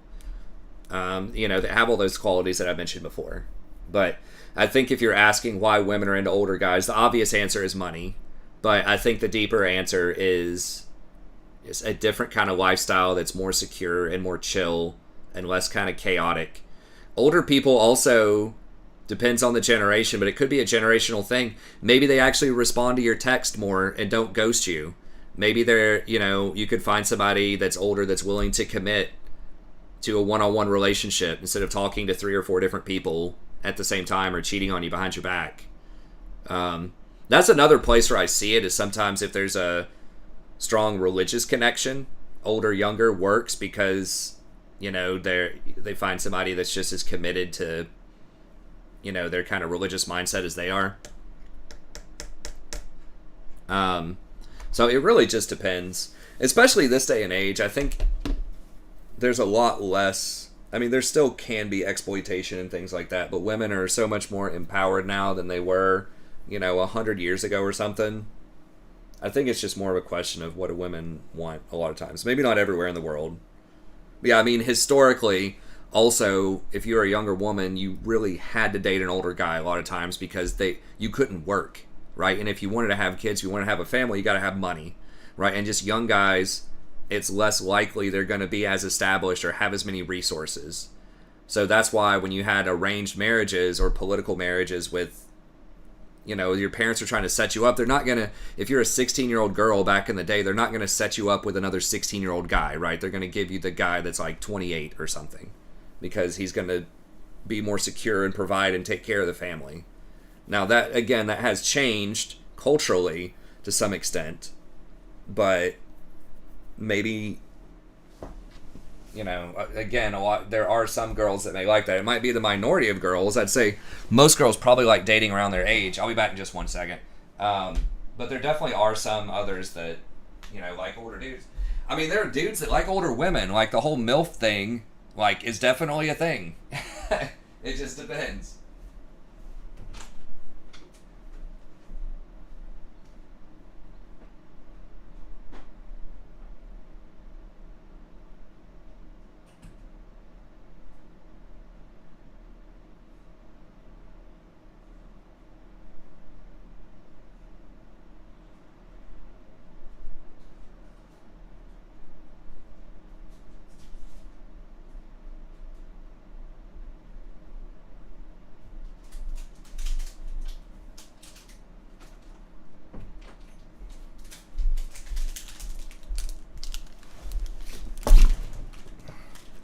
Yeah, kind of like what Mal said. There might be some dudes that just like to date the older women because of similar reasons that I just mentioned before.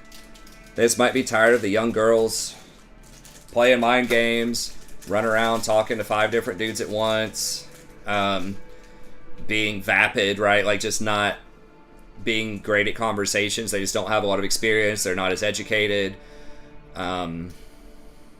You know, that's why there might be some guys just gravitate towards the older women. I know when I was like 18, I didn't actually date someone who was significantly older, but there's, you know, one woman that I was really into that I thought was like super interesting, and she was like 28 when I was 18. I was trying to get together with her. It just didn't work out. And then there was someone else too who I think was also 28, a different woman. You know, they didn't want to date younger guys, but I definitely would have been into it because they were so much more interesting to talk to than a lot of people that were my age. They have like more confidence too. Like they didn't, you know, it didn't get as much like weird awkwardness around them. And that might be another thing with old guys. It's a different power dynamic. Like, older guys are probably going to be more confident because they're not going to be as scared of you because you're younger. Versus some young guys might be really intimidated or, you know, whatever, flustered.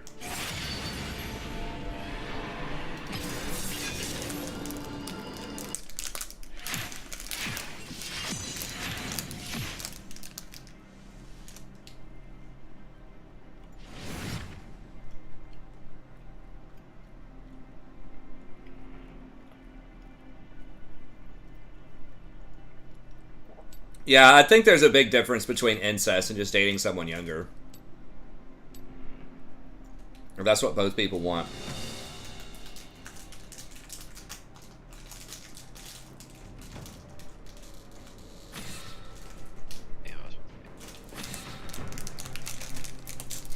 When I hear MILF, I'm just thinking someone who's just a bit older. Right? It's kind of like, I'm kind of thinking of it almost interchangeably with cougar.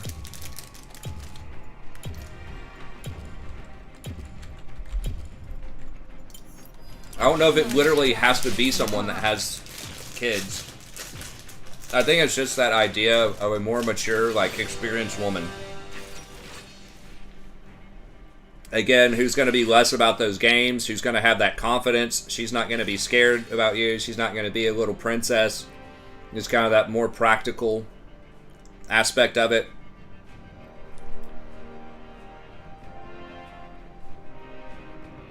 There's down to business.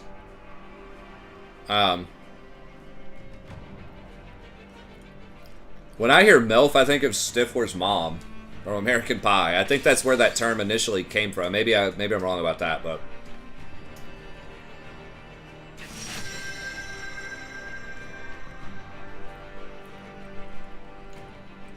yeah, like I said, there's just different kinds of things.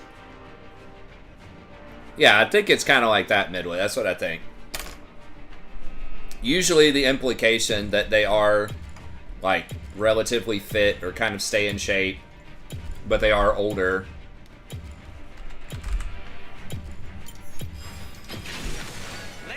And just kind of have that confidence about them. Right? Stifler's mom. Go watch American Pie.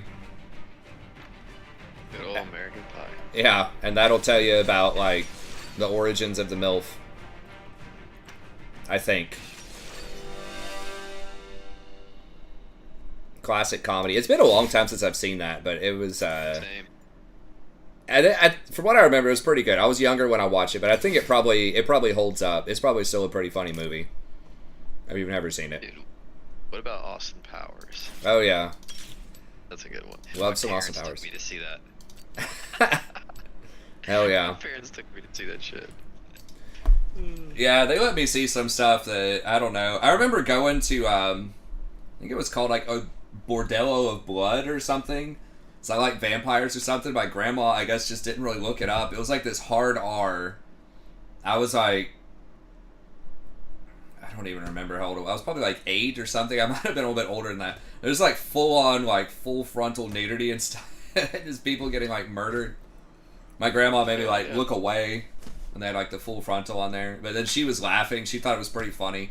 There's one guy who was like doing some bongos on this dead woman's boobs or something. Or maybe she was a vampire. I can't remember. I had my eyes covered.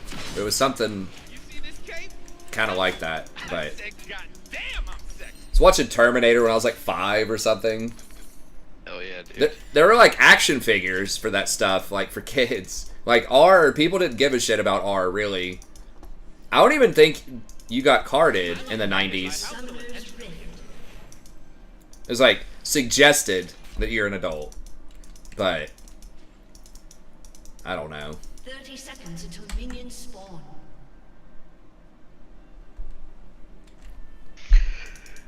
I've always said it. I think it's so funny that people trip about nudity more than violence. A lot of parents do. Like, definitely would rather see their son to see someone decapitated rather than some boobs. Yeah, the in video games were a thing too. It's like, really? I don't do safe. I mean, the thought process is like, I guess if they see boobs, they're gonna want to see more boobs, and then they're gonna like, it's gonna be this slippery slope of heterosexuality where they're like into girls and want to date people. I saw something on like Facebook about, do you remember Call of Duty Modern Warfare 2 coming out?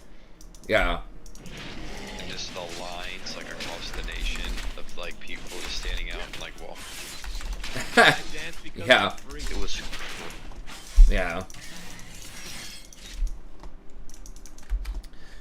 I don't know. I'd honestly rather see my daughter see nudity than violence. I do not wish to kill the mortals. I want them to enter the moon. I really don't care. Like, I think nudity's fine. It's like, who gives a shit? I don't know. Like, I mean, it's different if it's a girl, I guess. I don't know. Culturally, it's a little different. People really like to protect guys from girls being nude. I'll bet if you ask most parents, would you rather your daughter see like a guy's butt or something in a show, or your son to see a woman's butt? People would probably be more tripped out about the son. I don't know though. Underestimate my charm. How is that even possible?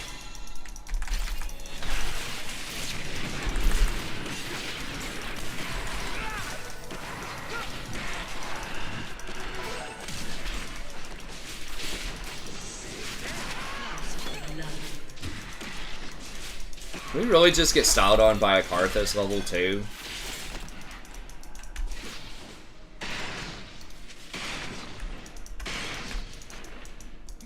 Supposed to be scared. Love is An supposed enemy to has hurt. been slain. Yeah.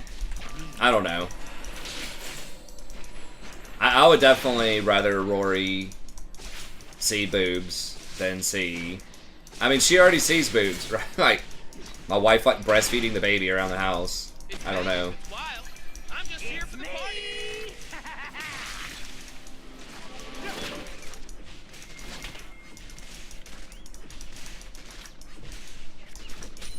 I think it's just somehow, like, you think if the kid sees nudity, then they're gonna go out and have more sex, and then they're gonna, like, have a kid out of wedlock. An enemy has been slain. It's gonna be, like, increased risk of teenage pregnancy.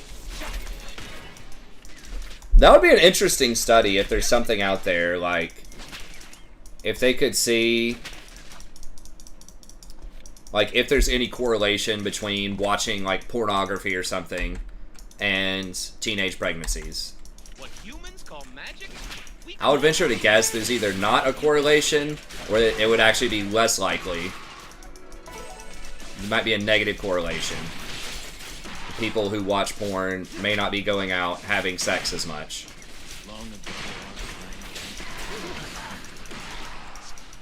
Because I think that's ultimately what the fear comes down to, right? Is if you see nudity, then somehow it's going to lead to more sex, and then that's going to lead to bad outcomes, like teenage pregnancies. without wild magic, we And I just don't think there's going to be a correlation there if there was a study. Or possibly even a negative correlation. I mean, he's dead. I don't know if I needed a flash, because it looks like Hecarim was probably going to go for him anyways. I need my love to hurt.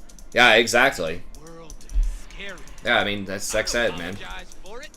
I feel good.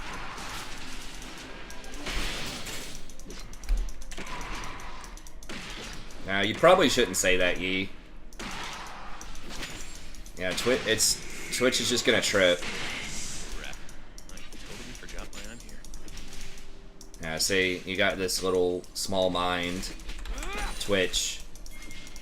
People with their fragile little egos. He's level 3? What the hell's I happening? am only as wild as magic. I probably did, yeah. Yeah, morality, modesty. Yeah, I mean, there is some of that, but we're specifically juxtaposing that against violence. Bring it on. I think seeing someone be, you know, shot in the head or decapitated or something is also not modest. Man, have you seen that forest over So that was my, like, specific thing. It's not necessarily should kids be watching nudity or should they be watching violence. It was specifically why violence seems more acceptable than nudity in the United States. I think in Europe it's different.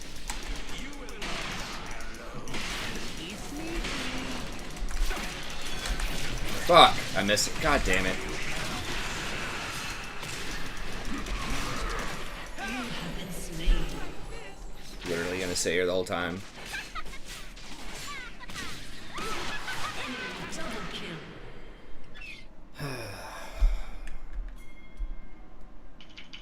God, Twitch is going AP too. Woo! I am so into Oh, they got switched off of Garen into Camille. Okay, that's not good for us. An enemy has been slain.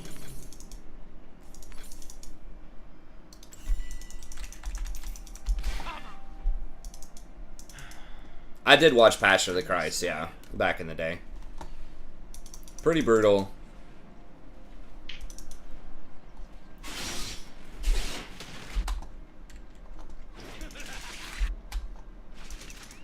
I dance so fine I looking a little free.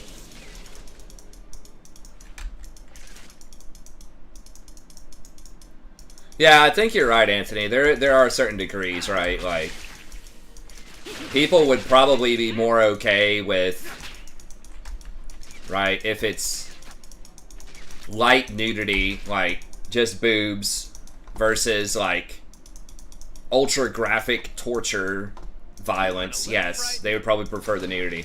But I'm just saying, like, if it was about even, if we're talking just someone getting decapitated like Game of Thrones or something like that, versus seeing boobs in Game of Thrones, I think people would be more outraged about the boobs. I think they were. I mean, if you just look at critiques of the show, people critiqued it much more for the sexuality in season 1 and 2, the sex position as they called it. People, you know, just talking in Littlefinger's brothel, than they did about, you know, people getting beheaded.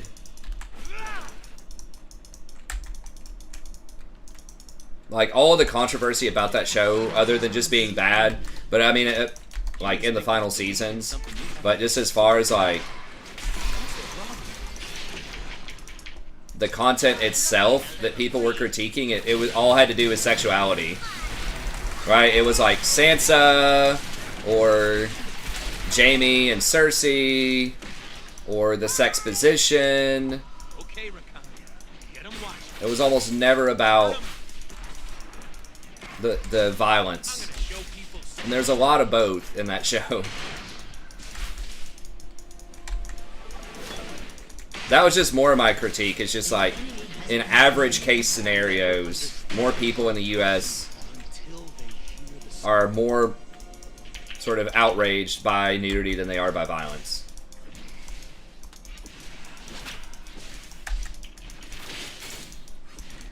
Hey dude, are you getting pumped for Sunday? What's going on Sunday? Premiere of House of the Dragon. Oh, yeah. I hadn't really been keeping up, but yeah, it'll be interesting. I've heard it's actually pretty good. Yeah, it comes out. Well, I don't know. I don't want to get too far into it, but there's a lot of context, right, that has to be unpacked for, like, stuff that shows up in the Bible, right? Like, if we're talking biblical stuff, are we talking Leviticus? Are we talking, like, just, you know, Corinthians?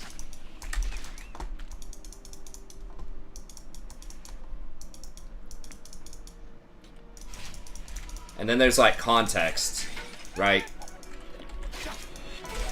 It's like Sodom and Gomorrah. Is that really about homosexuality, or is that about rape? Does thou shalt not kill, does that apply to cold-blooded murder? Does that apply to all war? Does that apply to self-defense?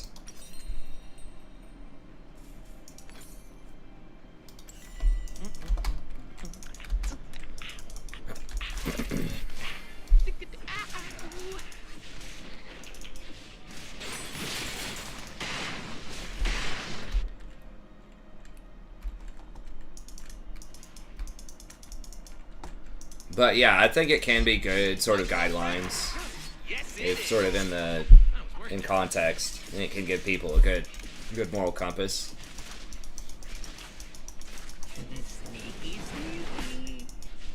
Oh, he blasted the wrong way. That's unfortunate.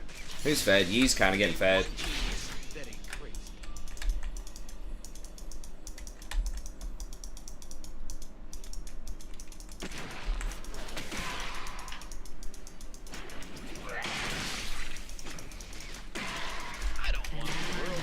Yee, are you coming?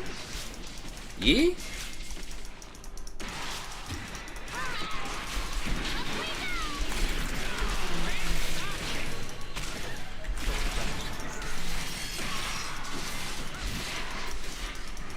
I gotta back before he ults.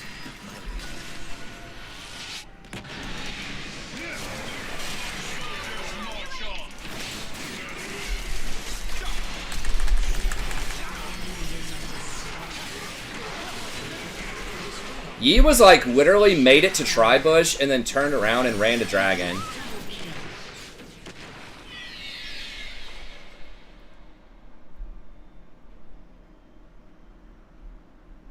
Double kill. I don't need to understand this, man. I trust my Your turret has been destroyed.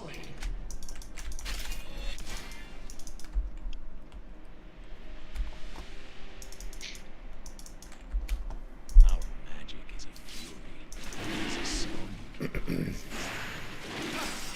I mean, yeah, it just kind of depends on which passages you're emphasizing and not. I mean, there are even certain books, right? Like stuff like 2-Bit and Bell and the Dragon is going to be in the Catholic Bible, but it's not going to be in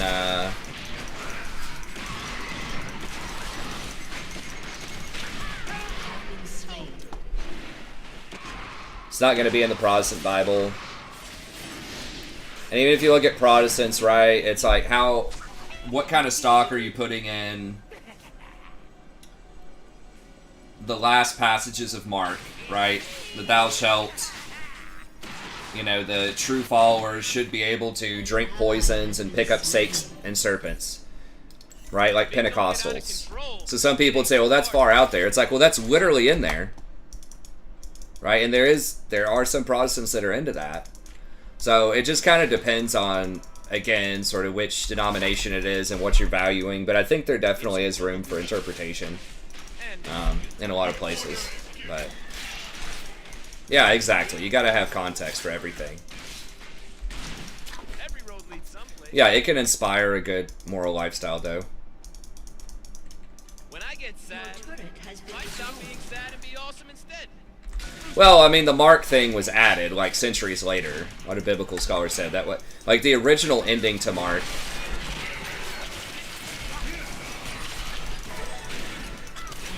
was, like, on the road to Galilee, you know, the boulder was, they, like, pulled back the boulder, nobody was there, and they fled in terror and never told anyone. Like, that was the original ending. And then they added in, and then on the road to Galilee, they said, it's okay, you know, don't be afraid. And then later they added the serpent thing. Why is it taking so long to get But it was because, you know, those different gospels were written by different authors for different audiences in different time periods, right? So, like, the time gap between Mark and John was like 100 years. And you can see kind of the theology evolving over time and becoming more sophisticated. Like, Mark is very bare bones in what it says, and Jesus is really a very mysterious kind of figure that's kind of intimidating. But then by John, it's almost all like metaphorical and poetic. And then Mark is like, you know, Matthew is hard emphasizing his Jewishness, and then Luke is hard emphasizing the applicability of his teaching to non-Jews. And then there's, you know, all sorts of gospels that didn't make the final four cut, like the Gospel of Mary, Gospel of Thomas.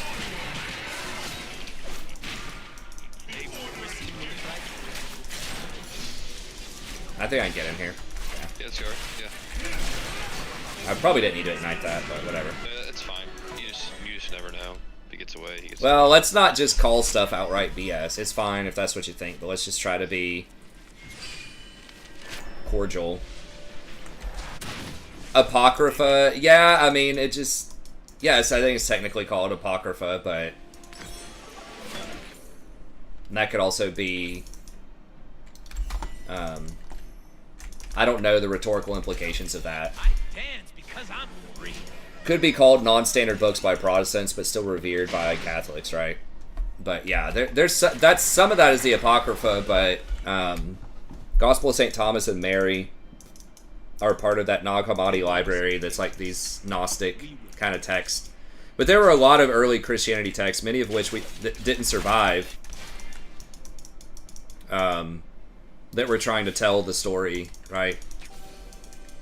Oh, Jesus. Okay. It don't take a lot of words. So yeah, I think there's a lot there and a lot to still be discovered that's interesting, you know? How fed is she? She's pretty fed. Yeah, that vein top not working out again. It's weird.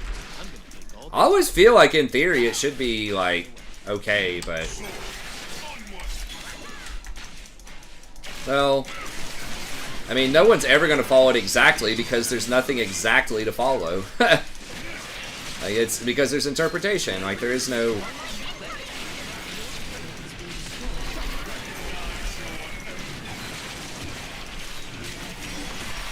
like definitive, this is the only way you can view this passage or this idea, right?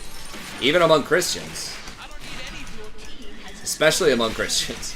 Even among people in the same general category, right?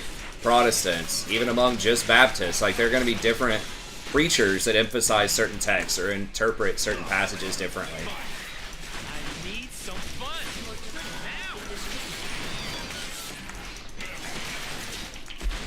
To me, it's right or wrong. Well, that's going to be a very complicated way to live your life. Because nothing's going to be black and white like that. There's always going to be interpretation. Even if there is something that's literally right or wrong, there's no way for us to know that because we always have to... Language is always contextual and interpreted.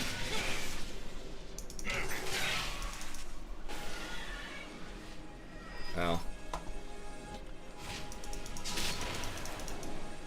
I'm just trying to live the Say if you want to live a more informed or less stressful life, that you become a lot more comfortable with complexity and paradox when you're I got freedom. I got a lady. thinking of things. Cause I died. Because that's where you're going to find yourself, and that's where you're going to find most people. Most of the time. Otherwise, you're just going to be really frustrated, and people are going to seem very inconsistent all the time in everything they do and think. Because they are. That's what it means, you know, be a person. It's part of it. Because our understanding is always going to be limited. And it's always going to be changing. I look around these forests. So just having a flat concept of this is right or this is wrong, people do it this way or that way, is going to be incongruent with reality. You're welcome.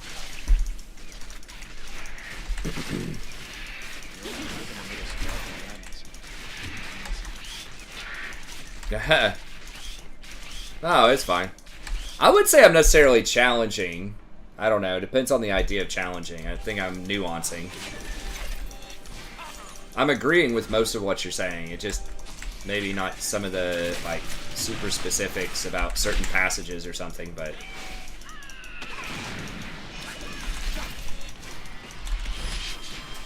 I don't know how strong he is. He's pretty strong. Get it started. Oh, Falcon and Midlet, yeah. I was like, I didn't really see us as disagreeing. I saw us more as sort of Killing spree. being on a similar team, but talking about it in different ways. Oh my god. I'm dead. They will remember my name. No, I'm not. How am I not dead? Assuming one's hearing, still intact.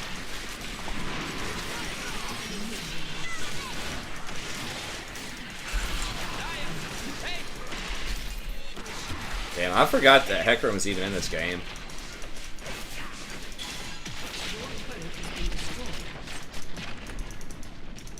Remember when people were saying bot lane doesn't matter, and I was saying that seems like at least half of the games are determined by bot because it's so volatile. It's okay. I'm staying alive. Usually there's one person that's completely worthless and one person's like turbo fed.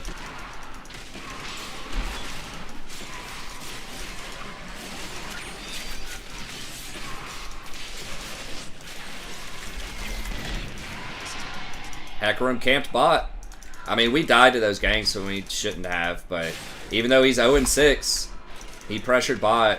Yi got kills top or mid or wherever, but it just doesn't matter as much as bot. They will see me. They will Excuses for every action. It's not an excuse. It's like an interpretation, but there's no such thing as black and white. Like clear cut. There's always a context.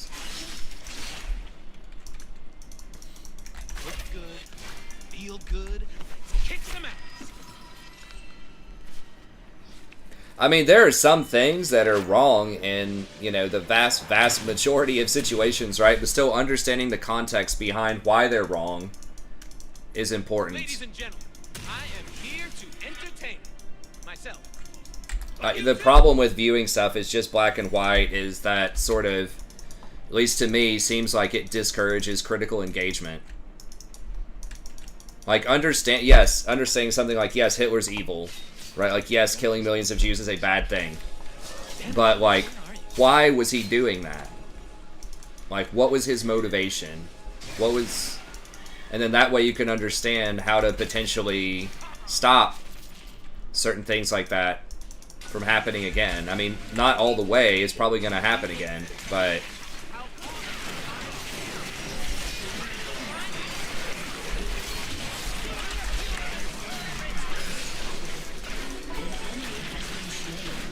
So I've had students write, like, interesting papers about that before, about how his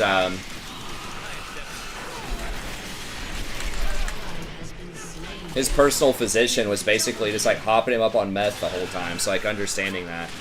He just doesn't like him. No, there's way more to it than that, man. He wasn't born, like, hating Jews, right? There's certain, like, chain of events that led to that.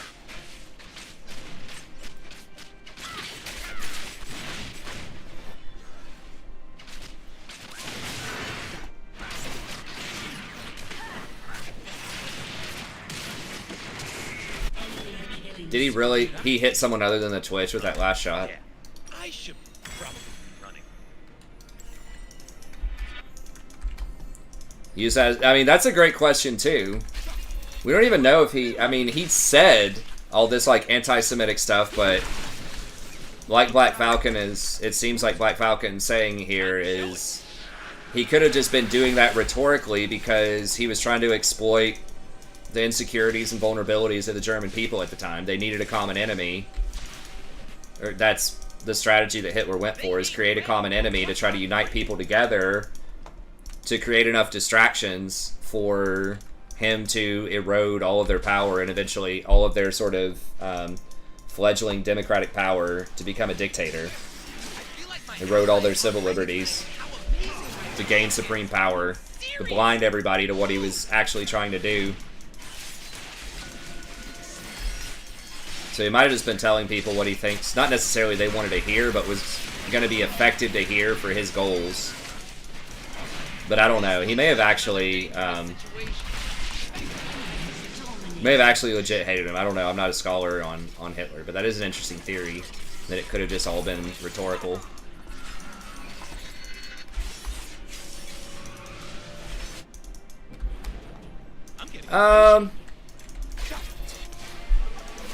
There is a reason, though.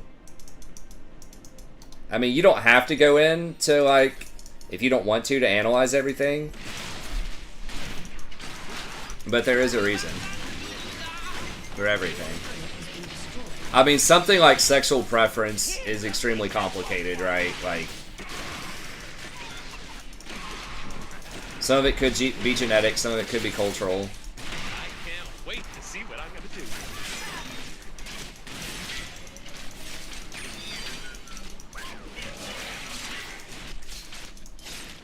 I mean, I can't say for you personally, but... Oh yeah, the common enemy thing. Yeah, it's tried and true. That's worked for thousands of years. Still working, like you said today.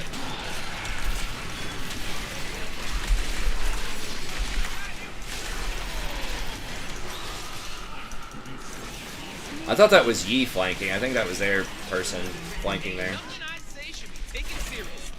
That's why it's the truth. Oh my god, the hourglass.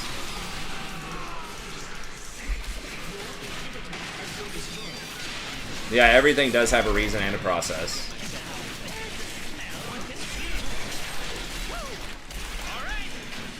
Like, things don't just, like, spontaneously happen. Like, randomly. They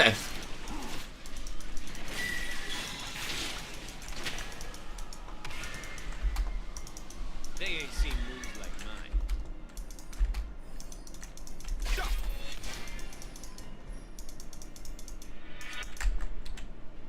Your turret has been destroyed. I'm gonna live forever. Just want to kill people. Oh, and well, I don't know. As far as, like, mass shooting. An enemy is legendary. A lot of those are just broken people. Isaiah says someone has to die, they die. But many of them weren't born that. I mean, some of them you could say they're born, like... I don't know the profile on it, but maybe some of them are born on the, you know, psychosis spectrum, right? but many of them, has been studied, there are very common catalysts. Like, many of them are young men, for example. Many of them were not very popular for whatever reason in school. Many of them were bullied in school. Again, it's not excusing their behavior, but it's trying to understand, how does that type of stuff develop?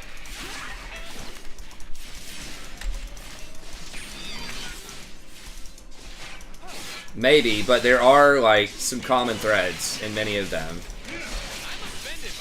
And that's worth investigating.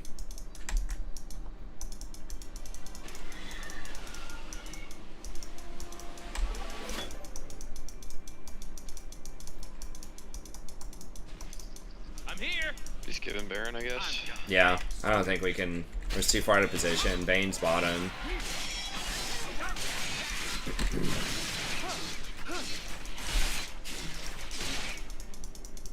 I mean, I don't know.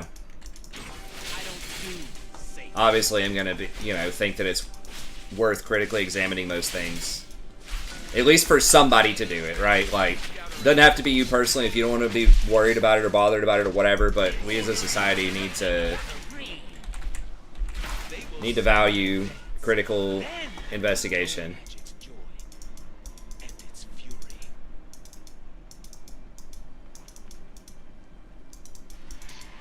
What's this Twitch build?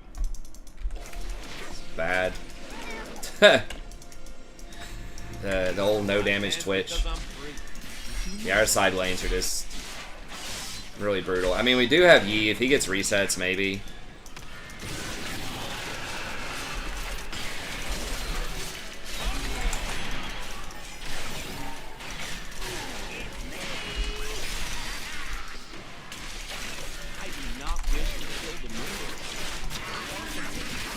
Look at this. He literally didn't even break her fucking shield. He barely broke her shield. He shot her like 7 times at least.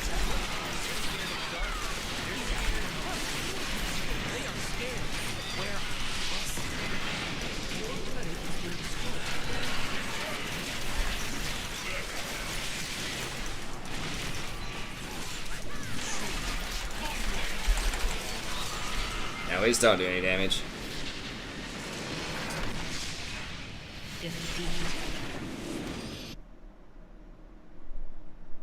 Alright, did you guys see that that Twitch versus the Camille? She even procced a physical damage shield and he's mostly like AP and it's still like... How much damage did he do? I mean, he's doing AoE in fights, so it'll probably still be something, but... 10,000 damage in a 30-minute game. Wow, Vayne did... Oh my god. What?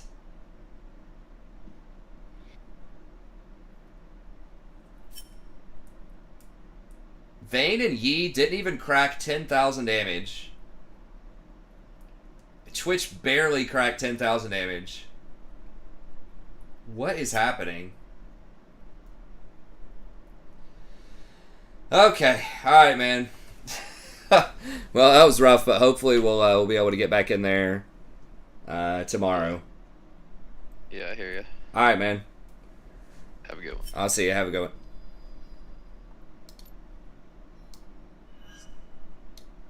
Okay. Well, thank y'all very much for tuning in. Sorry we didn't get more wins. I think we ended up being down, what, 1 win? Or we were like -1 today? Maybe we're -2. Yeah, we started at 80. We lost a lot.